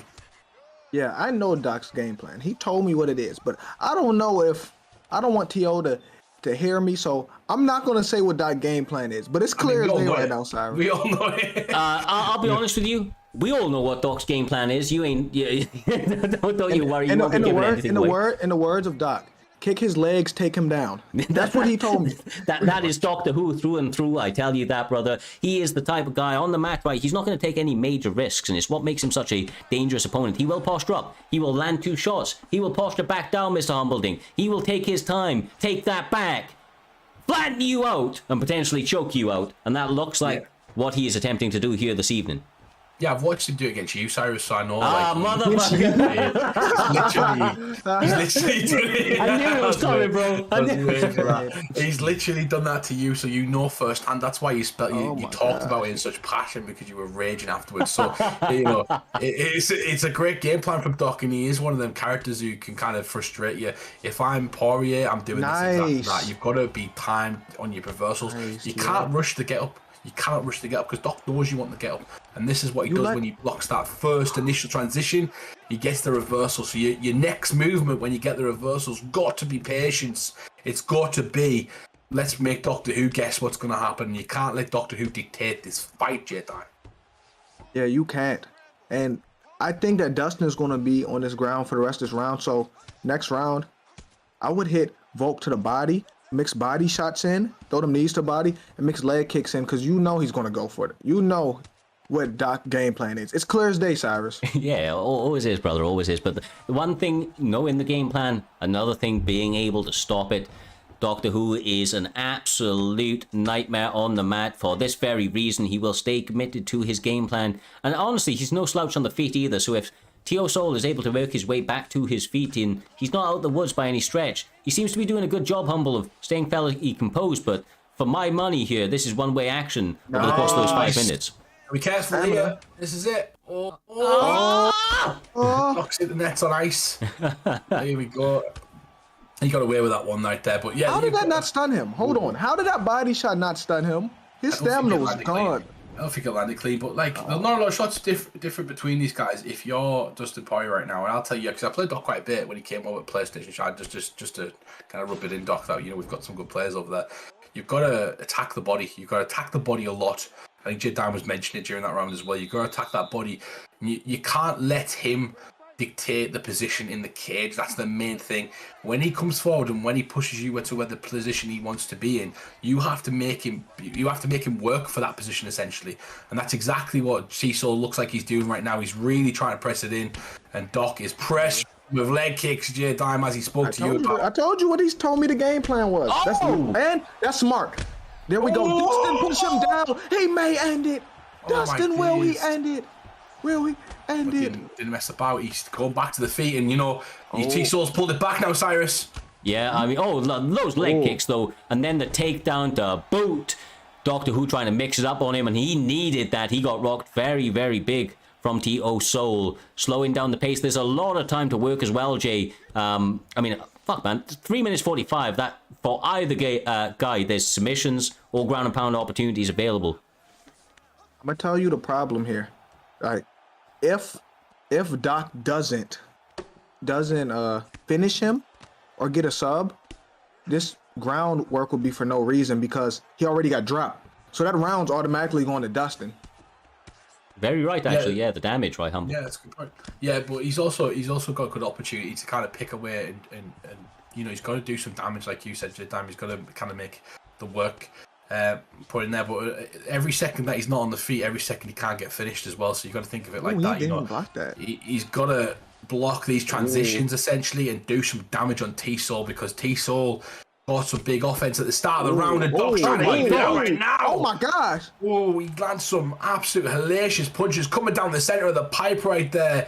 Give him some meat with that biscuit right there, Cyrus. Beautiful shots. Yeah, absolutely beautiful. I was not expecting that many straight shots. He gets across into Topman once again. Easy denial. Now more ground and pound is definitely going to follow. But excellent defense from T.O. Soul. J Dime just absolutely centered in. But he gets the body shot.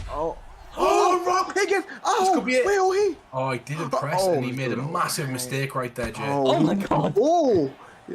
He had spicy out here He's with starting it. to settle in now. He's starting to settle in a little bit now. Oh. Nice work, Ray. But he's using good movement at the moment. I think Doctor struggles with that. But this is a very close round. I'm not going to lie to you. He has to pull. Doc has thrown a lot of hooks. A lot of hooks, bro. The issue is with pulling, 3 times in a row, he threw a jab hook. He's leaving himself vulnerable to the takedown. He's leaving himself vulnerable to the stamina because he's doing that. But this is where he needs to work. For me, he needs to work here. He's got an opportunity near the body. He's got an opportunity to kind of get out of that, and he's not utilising that at the moment. Doc's stamina is quite low.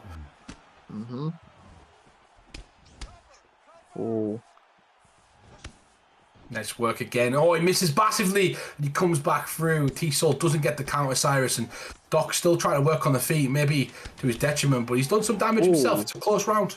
Yeah, look, he does feel comfortable here, although he is getting caught one too many times, if you ask me. God damn, T.O. Soul really turning it up, man. Really turning it up. That's definitely his round. This is 1-1 now. Now it's 1-1. This third round, everything. Because I'm sure it's 1-1 right now. I'm sure. I don't care what the judges say. I'm sure it's 1-1. And that's a good point, J-Dan, because we talk about the third round being the most important round, and it is. The Volkanovski stamina through the wrestling was a problem, but Doctor gets straight back to work, gets a turn and takedown, and catches T-Soul off guard or on his heels. That's why I don't touch gloves, Cyrus. Give up that percent. Oh, nice work for T-Soul. Gets the reversal though, side. Yes, sir, and now the submission. He does have submissions on his resume. He is gonna chain it as well, J-Dime. This is gonna be close, my man. Oh, this is about to get real close. That's like... If he's submitted, that'd be insane. But it's going to give Doc the top position again, Jordan. Yeah, but that was a good try. If he would have tracked him better, that was a good try. That looked beautiful. I can't lie to y'all. Nice. Sorry, Cyrus. You don't win gold medals for trying, though, Cyrus. No, that you don't, my man. That you don't. Stream seems to be bugging out on their end for a moment, but they are back at it. Doctor Who slicing across into that half guard. T.O. Soul needs to definitely be dialed in, be careful, work his way back to his feet. This third round is where it is all at there, J-Dime. There's been a lot of action, and one guy needs to separate themselves from the pack in this one. Yeah, that's what Doc's trying to do. He's trying to get all that ground control to separate himself. Yes, sir. 100%. A big shout out to Leah Stoltz in the chat with all the gifted subs that he just give. Give that man a follow, top player in the community. Hey, Volkanovski should do... Nice work. Goes back to the feet. Keep him down? Oh, yep. And we're back down. Nice work from Doctor to rearrange position. Very smart performance so far in the third round from Doctor. Cyrus very frustrated if you want to stand and bang and you want to get that going for T-Soul, and Doctor's really not giving the opportunity to do so. Yes, sir. Honestly, this is what Doc does so goddamn well, man. He is such, an imposing force in these grappling exchanges. He stays committed to it. He can make you very frustrated, and that's certainly something that's going to be settling in a little bit with T.O. Soul right now as he gets a denial right there. I mean, it's smothering, Jay. It's smothering when you've got somebody stuck to you like this, chipping away at you over the course of 15 to 25 minutes. He's on him like glue right now. Like right now, he's on him like glue. And that's good. He gets up. Nice. Doc should have blocked that. He would be pissed with himself for not blocking that, essentially. But he's going to get turned takedown again, and the frustration comes from T-Soul. Good entry there from Doctor. He stepped away, gave a fake, and then kind of opened up that area and then went into the sort of area that he created and took T-Soul down with a turn takedown. Great work. Now he's on top. It looks like he's happy to finish with his decision. Not my sort of favourite style, but Doctor doesn't care about climbing the rankings. He wants his name out there for the win. Yeah, he is most certainly a guy that's after each and every win as they will come. Does not look past his opponents. And he is very seasoned on the ground, so his his submission defense seems to be holding true once again here. I'm surprised that he's holding on to it for this long. I mean, I suppose it's the end of the round, doesn't really matter, right? But there's nothing he could do about it. Yeah, it was already the end. But Doc said it. He said he was going to leg kick and take him down. Like, he literally said leg kick and take him down. That's kind of his style. If you're not expecting it is. Well, like, it is. I'm not being funny, but I've never even seen Doc play, and I got told that he leg kicks and take people down before I even played him. So, you know, if you're not clued up on what Doctor Who's going to be doing, you need to educate yourself and come with a better game plan. No disrespect to T-Soul, he did a great job in there in certain rounds. He definitely took the second round, as we know, Cyrus, in 29-28, fair scorecard, as we all know. But you've got to come prepared from that. Doctor Who gets his win in the PrimeTime division, and I wonder if he comes back to fight, and I wonder who. Yeah, I mean, he was alluding to a little while ago that he may want to try and make a late run at the end of the season on the PlayStation side of things. We'll see, brother, we'll see. And like I said, I mean, everybody knows what he's going to do, but stopping it is another thing. Stopping is another thing, man. I've been there. Many people have been there. Tio Soul's just been there, right? Knowing that this guy's going to come out and grapple you, knowing that he's going to try and attack those legs. Like I said, it's harder to stop it than you might think. And Doctor Who, once again, making it look easy out there. Calm, cool, and collected over the course of those 15 minutes, able to get his hand raised even when there was moments of adversity with Tio Soul lighting him up on the feet. But before we move on, of course, we now have 3 fights left in this evening. Gonna chuck it to you guys just for a moment as we give a little bit of a rundown while I get these fights sorted in the back. We're going to be having, of course, going into this one, ICB's, Pug, one of the new co-founders of that, along with ICB Lepo, looking to make a statement here this evening for himself and for his camp, up against LW Hybris, and of course the co-main and main event of the evening, J Dime, Mr. Humble Dink. What do you make of these fights, guys? How do you see these ones going? I think Smudger, let's talk about that one first. Well, actually, we'll talk about the next fight, J Dime, because, you know, Pug versus Hybris is going to be a fantastic fight. We know what Pug brings to the table. He constantly changes it up every single time he fights. He's been fighting some tough competition lately and doing well as well. You know, sometimes coming up short, but he's had some fantastic fights against that top competition and shown that he deserves to be in there. Listen to me, Humble. I keep forgetting what ICB stands for. I was going to ask you earlier on, actually. Because you know what I was going to say? I was going to say it stands for I can ball, but I'm probably wrong. So what does ICB... It probably should mean I could bang, doesn't it? But it's probably not. I can bang? I mean, it doesn't. It definitely doesn't. I just made that up completely. Hopefully, Doctor can... We've got a truck for a reason. A Doctor in cold blood, as we know, J-Time is what it stands for, in cold blood. Oh, wow. I thought it was I can bang. Oh, wow. In cold blood makes so much... I can bang. That makes so much sense now. But yeah, this should be a great fight, all jokes aside. Then, also, the co-main event, Smudger and and Big Balls Ned. Pause.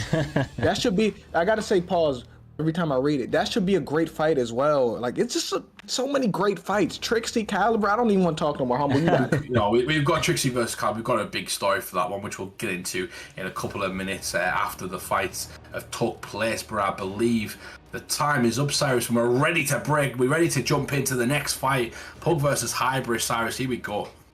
Yes, sir. The last fight before we hit the co-main and main event of the evening. No better fight to do it with, of course. We're going to be having the one and only EPO is Hybris up against ICB the Pug. These guys, like I said, absolute savages, very, very well versed all round, and I expect big action on both sides of the equation. They have the tools to do it no matter where the fight goes there. Ooh, look at their even record as well. And they've got even characters as well. GSP for me on this in legendary mode, you know, he's got the strike, and I think that might outdo the Cody, but the cardio from Cody, the cardio king on this game, essentially. J-Dime, apart from Volkanovski, you know, he manages to keep his cardio high all the way through. He's got the rest, he's got the striking, but he's got to get past those long rangey attacks from GSP. He's a master at distance. Yeah, he is, but what did Kobe say? He got a third lung? I really believe him, because that boy does not get tired, Cyrus. Nah, he's always getting that cardio in. Jay. Getting the fight to the mat very, very quickly, though. And obviously, GSP does not want to be on his back, especially getting transition after transition denial almost instantly. Pug in very deep waters. This is a concerning spot to be in, but He's going to try to use that veteran savvy to wiggle his way out of these positions there, Humble, but it's going to be easier said than done. Hybris all over him at the moment. Yeah, definitely in a great position right now. And you've got a camp versus camp. We love a bit of it. You know, we have a lot of that in this community, but you're also got camps kind of going at it in the chat at the moment. That's what I love. I love it when there's a bit of animosity and the camps are kind of going at each other saying F you and you F you. And you know, there's a bit more on the line when you've got two camps kind of go back and forth, because you're not just playing for yourself, you're playing for an entire team that can be between 10 and 30 people essentially amongst this community, and ICB trying to keep their name relevant and keep themselves on the map, and so is LW, and this is a battle to show who the best camper is at the moment in prime time. Yes, sir. Obviously, like you say, you're not just fighting for your own honor, you're fighting for the honor of your camp, all of your teammates, and that is what Pug is trying to do right here. He has now found himself in a top position. Top mount is right there, Jay. Lots of damage can be rained down from these positions. Okay. This is a dominant position for GSP right now. He can just work. He keep getting the mount, so he can just keep working, Humble.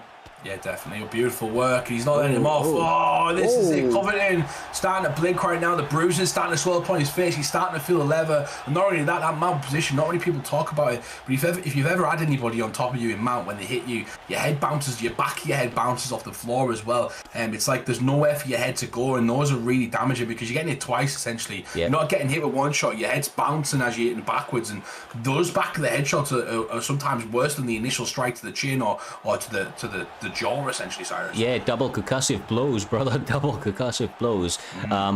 This is a bit better from EPO as Hybris though. He's going to force ICB Pug to stand back up, instantly goes around for the circling, trying to take the center of the cage, but it just seems like Hybris only knows one way with Colby Covington, and that's forward. Here, J Dime, he is really not taking a back step in this. Yeah, but in real life, does Colby know what a back step is? I don't think so, bro. Oh my god, Pug landing nicely. Crazy thing is the damage at the moment. You know, the damage on the head health's not too distant. You know, you've seen some big shots from so far from the Pug. Yeah, Iris is still in his phase, and I don't feel like they're too different on the head health, Jedi. Yeah, I agree with you. Ooh, okay. Yeah, I got to see the stats on that round. I got to. Lovely work, man. I mean, look, a quick one to start them out, right? So, lots of diverse skill sets put on display, as we alluded to at the beginning. These guys very, very well talented, no matter where the fight may go, and it looks like they're willing to show us every way it can go here this evening. Humble, no touch of gloves, starting us out. He gets the rock.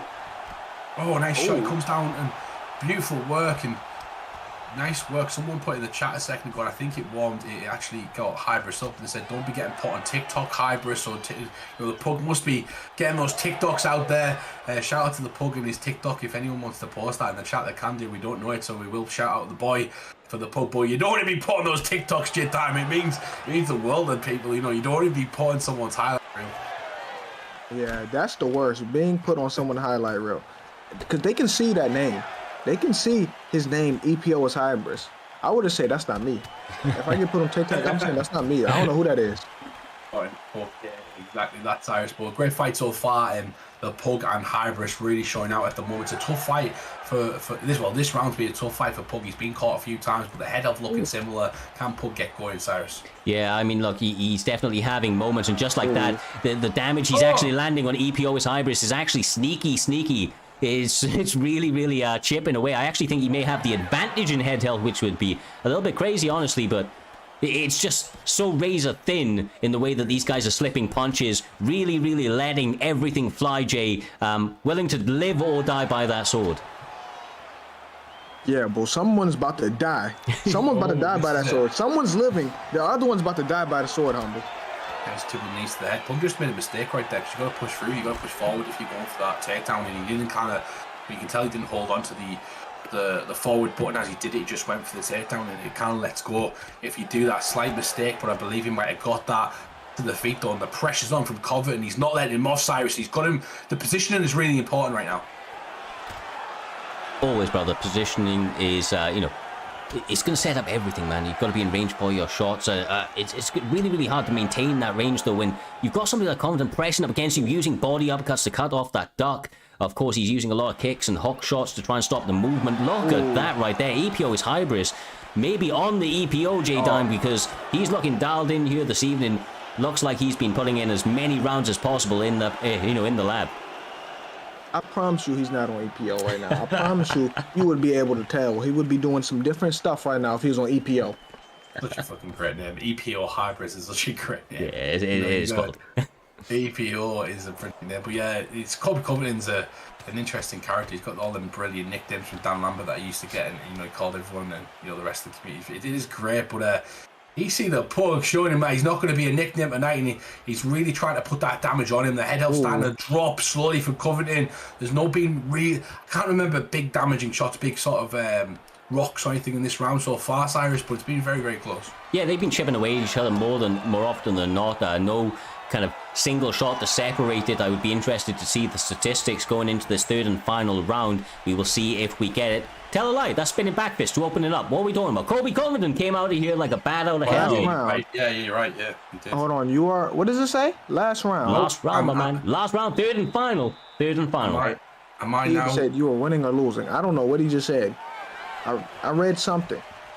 Well, starting us out, looks like going back to the jab seems to be the way of ICB, the Pug, a man that is no stranger to a very, very educated jab. Hybris trying to continue that pressure, but that head health really becoming suspect right now, and he has to be very wary, Jay, of just not eating too many more shots to that face, because I don't think Colby's chin can handle it.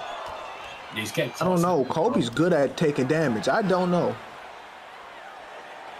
Getting caught slipping as well, Jay. He's getting caught just slightly moving his head sometimes. He's having some success with it going with the clinch, Jay, but sometimes you see it there, right there. He's just slipping. Hook's starting to catch him and going to the body to the head now. Nice work, Jay. Yeah, I'm not gonna lie. Pug probably up on this fight right now, especially after that drop.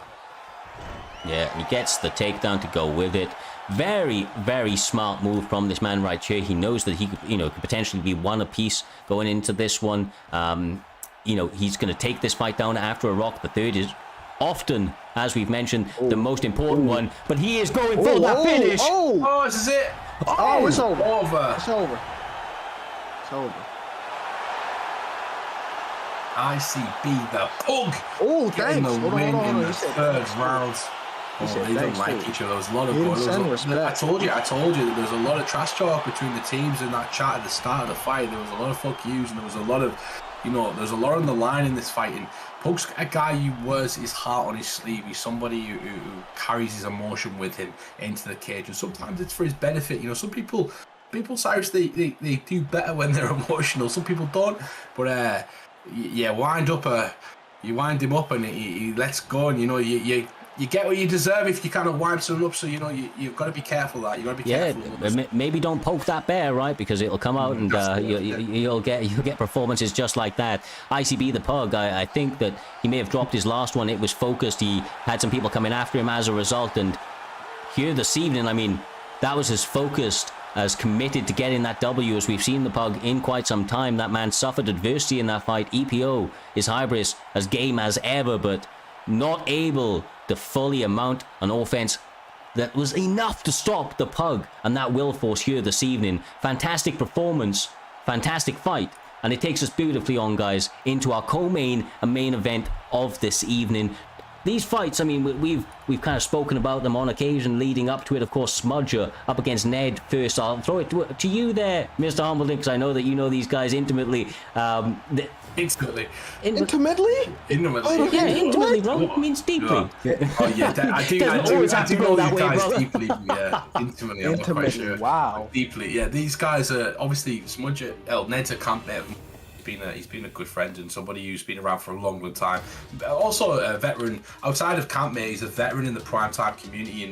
A guy who just takes fights on short notice no matter what, and he constantly puts himself in position for big fights consistently. And Smudger was also a former teammate of mine, so I know Smudger very well. And even before he was a teammate, he was in BMF. And we crossed paths a lot, including when I used to do commentary and other stuff for another league, and he used to be around quite a bit. So I do know these guys quite intimately.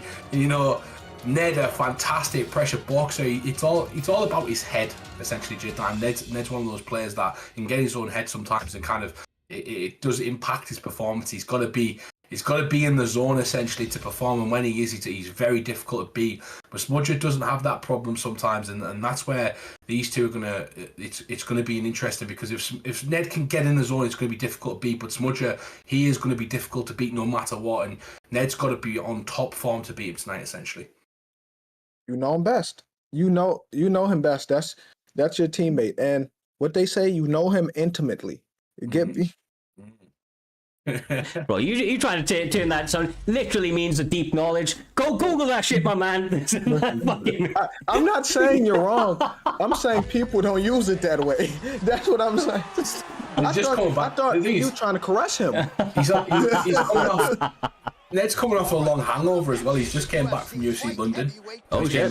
He's coming back from Cage Warriors. You know, he's coming back from this past weekend where he'd been everywhere. He had a good time. You know, he came back from that, and Ned likes to flash his bling and get about and do those things. But I don't think he slept since then. So, you know, I'd be interested to see if he slept and kind of had some respite, because you need your sleep to perform, Osiris. We know that for a fact. Yeah, definitely, man. Especially up against a former champion in Smudger, a man that's coming here prepared this evening, looking to, you know, he's going to take Ned seriously, man. If you don't take Ned seriously, you're probably going to end up face down on the canvas, and Smudger has never made that mistake in the past, so as he enters this fight, he gets that hip toss early, Jay, and I think that's a smart move. Big Boss Ned known for taking people's heads off on the feet, so maybe slowing Jerry down a little bit could be a smart move.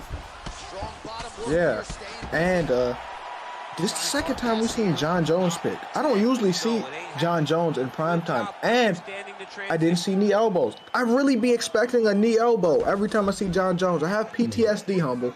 There's still time. You know, it's still time. You know, I've played so much for rank recently. There's still time. Trust me. He's got nice elbows there, though. He's really trying to utilize the grappling offense of John Jones. Essentially, this is what John Jones does, and he's really trying to utilize that great ground and pound. Ned's got to try and keep his focus, try and get up off his back, and not be frustrated here. And this is really detrimental rounds to Cyrus, because he's, you know, Smudger can get ahead essentially. Yeah, for certain, man, for certain. I mean, obviously, if you take away Ned's stamina early, it's going to take some of the ability for him to pressure in the way that he is accustomed to. And honestly, I just think this is a smart move against a Jerry player anyway, right? I mean, you're John Jones, man. You have that wrestling, you know, to kind of fall back on. Of course, you can play the range striking game if you wanted to, but why not take that fight into, you know, where you feel most comfortable, where you feel those biggest advantages are, Jay? Yeah, you said it right. This where John Jones want to be. Not where Yeri want to be. John Jones want to be on the mat. And here's a fun fact. John Jones and Francis Ngannou have the same takedown rating on this game. Oh, really? Yes. Why? What? You can look it up too. I'm not lying. What? Do you know what that rating is offhand, bro? That's I think it's at 92. I think it's 92. Damn. That's bullshit. Anyway. It must have, because John Jones gets a lot of his takedowns from clinch. He's a Greco-Roman wrestler as well, so it's a lot of times in the clinch. So maybe that rank is a lot higher, because that's where he kind of did a lot of his grappling. Cyrus, he was a fantastic Greco-Roman wrestler. He was a fantastic clinch sort of artist to get those takedowns, so maybe it's there. But anyway, great job so far. That's exactly what we're seeing so far from Smudger. He's really trying to frustrate Ned, and you've got to understand that these two have played recently, and most of the time it was probably striking matches, so Ned's probably got in there thinking it's going to be a striking match, and so far he's been getting capitalized and taken down on the ground. Yeah, I will say one thing though. I mean, Smudger is actually setting a bit of a pace, and of course it can be tiring setting that sort of, you know, pace to a fight. I mean, Ned's still actually looking pretty good in terms of the cardio side of things, and you know, when he's back on the feet, my man, hands and damage is coming your way very, very quickly. Okay. It looks like he's trying to get ahead though. You know, Smudger's winning this round for sure, unless Ned lands something big. Oh my god. There it is. Smudger, brother. As clean as ever. Elbow. I was waiting for elbow. I was waiting for a John Jones elbow. It wouldn't be right on UFC 4 if we didn't see a John Jones elbow. No disrespect from Ned as well. He's not bothered. He takes it with a chin. He knows that spin elbow and knee, things like that. You're expecting them to kind of get them with John Jones. If you don't get them, Cyrus, you usually feel empty. Yeah, I mean, look, there ain't no spam here, bro. He timed that shit perfectly. End of the round, went into it, and you know, you can't be mad, man. This guy's got a lot of tools, right? He can come at you from a lot of angles, and that's what makes John Jones so dangerous. It's not power, it's not speed, it's the MMA IQ and the tools that he has at his disposal. Ned, though, not going to be dissuaded, as you can see, back to his typical pressure style, trying to force some mistakes out of the former champion. Ooh, nice. Ned's starting to land a little more now. Going to the body nice as well there, Jay. He is, but Yeah. Primebank says it perfectly in the chat, and I actually tend to agree with him. So Ned's trying to force stuff, he needs to simplify stuff at the moment. If you look at who's pressing forward constantly, who's pressing into the sort of takedowns, things like that, it is Ned, and it's leaving himself vulnerable for this sort of move, and you can't be taken down against Smudger, especially when he's held you down for 4 minutes of a round, Cyrus. Yeah, exactly right. And obviously, he's finding himself back in that position right now, and if the last round is anything to show, and of course the early setting of this grappling right here, Smudger is incredibly attuned to getting those denials, able to work himself into a crucifix with so much time to work, Jay. This is fucking scary. This is scary for Ned right now, bro.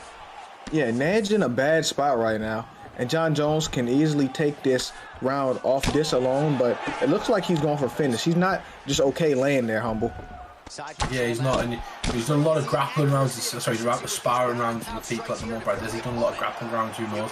Just brought a new player in the camp as well, a very heavy sort of striker in the camp, so I know Ned's been sparring with people at the moment. I'm not sure if they've done a lot of grappling, and maybe this is catching it by surprise, Cyrus.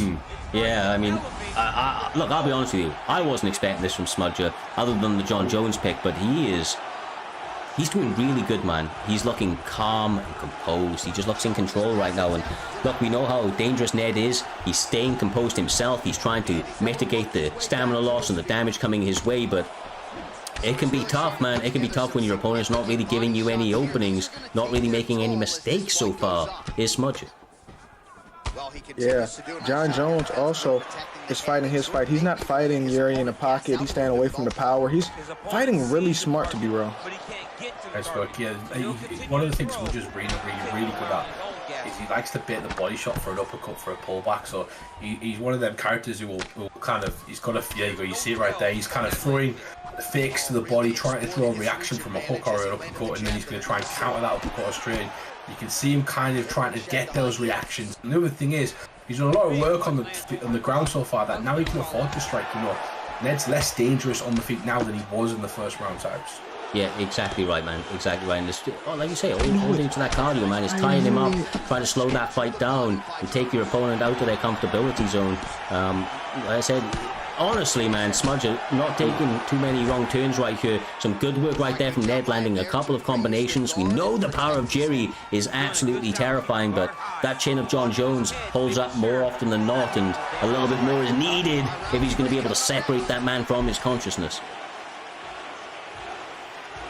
Yeah, that's John Jones' round again. So he's down 2-0. So now Ned, does he go for broke? Hey, what does he do here? Jerry was losing against Glover. Yes. Jerry was losing against Glover. We forget he was. Jerry was losing, and it was a minute away from actually becoming. And he's put a grappling clinic right now. He didn't throw that once even. We haven't seen that all night. That's kind of an abandoned move, Cyrus. We don't see that a lot. The double under fake to the whole guard to the reversal into top mount. We've barely seen that. And you know, you've got to hold that R2 to put the block button to kind of block it. But to block the takedown, you hold the L2 and R2 button. So you know, you kind of forget what you've got to do at some points. And Ned gets caught with a big tricky move right there. I mean, Paul Gregg reminding people that you can pull guard and be effective whether you stay on bottom or reverse it on top. John Jones utilizing it excellently there. Smudger doing a great job of making this fight incredibly grindy. He's got his stamina low, Jay, and of course he may be getting a submission right here. It's what he's hunting for. The man is game and quite clearly knows his shit when it comes to submission offense. Great work so far. Y'all thought because Smudger didn't display his grappling, he couldn't grapple. That's the problem. We're used to him striking, standing up. But he's showing y'all he got grappling in a bag in case he needs it, Humble. Yeah, 100%. This is the problem with sparring as well. A lot of times, you know, you've got to do full MMA. You've got to you've got to allow the guys to work. Otherwise, you're going to come up against this sort of shocking. You know, Ned's going to be disappointed with this performance so far, but Smudger's definitely not as he gets the finish in the third round. And I believe Doctor told me that this might be a number contender fight. So Smudger is now going to be potentially fighting for the champion, the title, I believe. If I'm correct, Doctor, if you can let us know, I believe he's number 4 in the division at 8-2. So now he goes to 9-2, and I don't think there's a lot of competition ahead of him with winning records. So That's going to be interesting, Cyrus. I think he might be fighting G-Man next, if I'm correct. I'm not 100% sure. Could very well be, brother. Like I said, I mean, if he knew this fight was a #1 contender spot, it's a co-main event. He's a former champion. He's on a fantastic run right now. I mean, I wouldn't say no to that fight, my guy. I'm telling you, especially with... As well, yeah. Doc said yeah. Yeah, well, I mean, with a performance like that, look, it's hard to come up on, you know, platforms like this and look good, but to come out here and to pick, you know, to pitch a perfect game plan throughout it against a top flight opponent in Big Balls Ned. I mean, just absolute props to Smudger, and I cannot wait to see what he can do in his next fight for that title next weekend. Ned was number 10, Smudger number 4, so that was a big ranked fight right there. But now, J-Time, we move on to the main event of this evening. It is going to be KM Caliber versus B-Fap Trixie. J-Time, what do you know about this fight? What I know is they told me Caliber has beaten Trixie, just not in a title fight. It's different for the title. Trixie's known as the GOAT, aka he's not the GOAT, but he fits the description. So let's see. Trixie has been on a tough run lately. He's been losing lately. Let's see how he performs when his back is against the wall, Humble. Oh, 100%. You hit the nail on the head right there, J-Time. He beat him in a non-title fight, essentially. I believe it was 3 rounds. As we know, Cyrus, Trixie is one of the best competitors when it comes to 5-round fights. He likes to settle himself into a fight. He's got some of the best sort of defensive head movement on the ground. He's really tricky to finish, and he constantly keeps himself in the fight. So it's gonna be difficult to kind of finish him going through the 5 rounds. But Caliber's done it before. He's got to have that confidence going into this one. Yeah, and I mean, look, it's different when you are the champion, and that's what KM Caliber is. You are no longer trying to attain that unattainable goal that what is, you know, Caliber once felt like. Basically, he had a number of opportunities to get that gold. He wasn't able to do so. And then he came through and beat one of the better guys across all kind of esporting communities in Dirty Dave, a guy that has no real major holes anywhere. There's no like gleaming hole in his game. He can really do it all. And Caliber was able to put together an offense that was able to get the finish, not just a decision win over such a, you know, kind of, you know, strong opponent. So to come into this one, his confidence is going to be at an all-time high, especially knowing that he's been able to get wins over somebody like B-Fap Trixie in the past. But as we said, J-Dime, B-Fap Trixie, he's a man that when he gets knocked back, he often pulls those socks up, get back into it, and seems to be as dangerous, if not more dangerous than ever. When we say learn from your losses, this man seems to, you know, kind of really kind of encapsulate that in the way that he seems to come back after those, you know, we've seen in the past. He came back after maybe 2 or 3 losses, put together an absolute mad run, got the belt back. Now he's on a little bit, you know, went on a little bit of a skid. He's back in those winning ways and has that opportunity to once again try to get that goal back on his side. I don't got nothing to say. I'm just waiting for them. I'm just waiting for I'm glued to the screen right now. I have something to say because you are completely correct on that. Like, he does. And the other thing is as well, like, he did lose. He lost to Mix-Ups, he lost to Fadinator, and he lost to Caliber. Now he's already beat Mix-Ups in this run he's had back towards this title, Cyrus. So he's already got one of those losses back. You know, Fadinator and him have had an absolute hell of a time fighting each other throughout the career. But let's be honest, if we look at that overall record with Fadinator, it's gonna show it in Trixie's favour in a considerable amount as well. So Trixie's well known for getting those wins back, and I believe he's on currently like a 4 straight fight win streak to get back to that title picture. And the other thing is, he was training with, I believe it was Dirty Dave to get back the grappling aspect of it all. We know he's a fantastic grappler, being utilising that more recently. I believe I'm right, Cyrus. Yeah, no, 100%, man. He may look to try and do it on the feet. We know how. That's the one thing about Caliber, man, is that people sleep on his ability to do the entire mixed martial arts. It looks like he's coming out here this evening, though, trying to start out very, very fast against the challenger in Trixie. He knows that his round is normally historically the second one, or Trixie's best round. So Caliber trying to get him a little bit early there, J-Dime, trying to catch him a little bit cold. Yeah, and I think this benefits Trixie fighting for a title again because his style, if you watch, is made for a 5-round fight. So when he fight a 3-round fight, he got to start a little quicker. He can kind of not coast, but use this round to calculate, make his adjustments. Then he can go. But in a 3-round fight, he got to start a little faster. Yeah, exactly right, man. Trying to get, especially over the, like I said, the more rounds he has, he can kind of take that Vasil Lomachenko sort of approach. But right now, brother, the head movement not quite on point. He is getting caught, trying to answer back with some of his own. Caliber making this very, very tricky there for the challenger Trixie. I like what he's doing right now. One of the things we always talk about, Doctor, I remember I mentioned it, and I always mention in Trixie fights, is that he usually wins fights when he attacks the leg early in the fight, because it takes away a bit of that power. But one of the things about attacking that leg is you leave your head slightly exposed. You also give your opponent a time to counter the kick, Cyrus, and that's exactly what's going on right now as Caliber tries to get ahead. He's trying to pepper the head and catch Trixie essentially cold. Yeah, no, he's coming here with a game plan here this evening, and I'm telling you what, it's looking good so far. Does get clipped with a lovely little flurry from the challenger Trixie, still staying game, starting to make some reads and trying to capitalize, but this is dangerous water for both opponents right now. Although I will say the champion looking pretty good out here, Jay. Not gonna lie, Caliber fighting him like he has no respect for anything he has to offer, and he's forcing. It's a good fight, but he's forcing Trixie to fight a little faster than he wants to start off the fight, Humble. Yeah, he is, and I think Trixie likes to settle into the fights, as we know the 3-round wars at these sides. And I'll just note this as well, that they've actually shot each other twice this season, so it's actually 1-1. This is the trilogy essentially. Currently Trixie got that payback at PrimeTime 55, so he actually got the win back, and this is the third fight between these two. I checked beforehand, so this is the trilogy essentially. These two are neck and neck going through, Cyrus, and that puts a bit more emphasis on what's going on right now. Yeah, and like I said, this time though, Caliber in the driver's seat, right? So even though he's trying to get this one back, so to speak, he is now the champion. There's a lot more to lose, but there's also a lot more to win out there. J Diamond, he gets the Caliber, the champion, pressing Jay.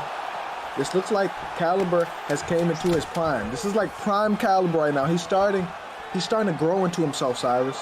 Yeah, I mean, looking phenomenal here this evening. And one thing that we haven't actually mentioned, right? These guys, I mean, fighting with little respect for each other's skills, almost kind of coming out there going at, a little bit wild. They're being respectful, but nevertheless, they're actually very familiar with each other there. Humble. I know these guys chill with each other on a regular, even though they may not be in camps with each other. They have definitely gotten many rounds in the past, so maybe Caliber's trying to pick up on some openings he's seen in those training room sessions, and he's doing great, man. I mean, this is where he knows he's the most dangerous, though, so we'll see how this one plays out. They're coming off flying in prime time. Stand up. This is your main event of this evening, and these guys are showing up right now. The Xbox title is on the line between two guys, are neck and neck in wins and losses this season. You can tell why. Caliber really coming into his own, as you said, Cyrus, and it's nice to see. But can he maintain that against Trixie, one of the best adjustment makers amongst it, Jay Diamond?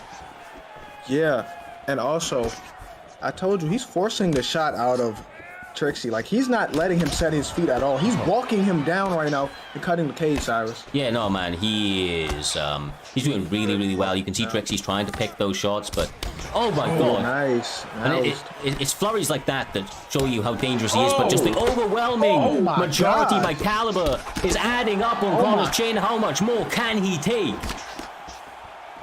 Nice work right there. He's literally walking him down. Like, this is literally walking him down. Like, this is... How do I explain it? How do I describe this style right now, Humble? Yeah, he's pressuring him as much as he can. He's trying to... Yeah. I feel like it's one of those, though, like, one mistake in this round and this fight can be over. And Trixie's a master at kind of making people make mistakes, but Caliber seems to be going through the fire right now. Oh, my God. On the other side. As I said, the new Xbox champion. Oh my days, and he brings it back from the dead. Trixie is the Xbox champion, Cyrus. I'll let you crown the man himself, because you are the man to do so. Just craziness, brother. And new, once again, returning champion, BFAP Trixie. He got... But I ain't gonna put it lightly. He was getting worked in that first round, guys, and to come back, and we said it, his second round, historically his best one, making the adjustments, that killer instinct gets him the finish. Caliber zigs when he should zag, and unfortunately drops that crown there, J-Dime, but phenomenal fight for as long as it lasted, and I'm sure we'll see them both back in that cage doing it again at some point in the near future. He threw the uppercut from hell. That was a charged up uppercut. It looked like Dustin jumped with the uppercut. It looked like he got hit, then he jumped back. Yeah, fucking crazy, brother. Well, guys, I mean, mad respect to all the competitors here this evening. It's been a crazy night of fight for Primetime 66. Another one going in the history books. Swift Trixie once again on top, regaining that crown for the BFAP boys. But for myself, Jay Dime, Mr. Humbledink, all the guys in the back, it's been a crazy, crazy ride, and we can't wait to get back into it next week. Stay safe, much love, enjoy the UFC this evening, and as always, we appreciate all the support. Peace.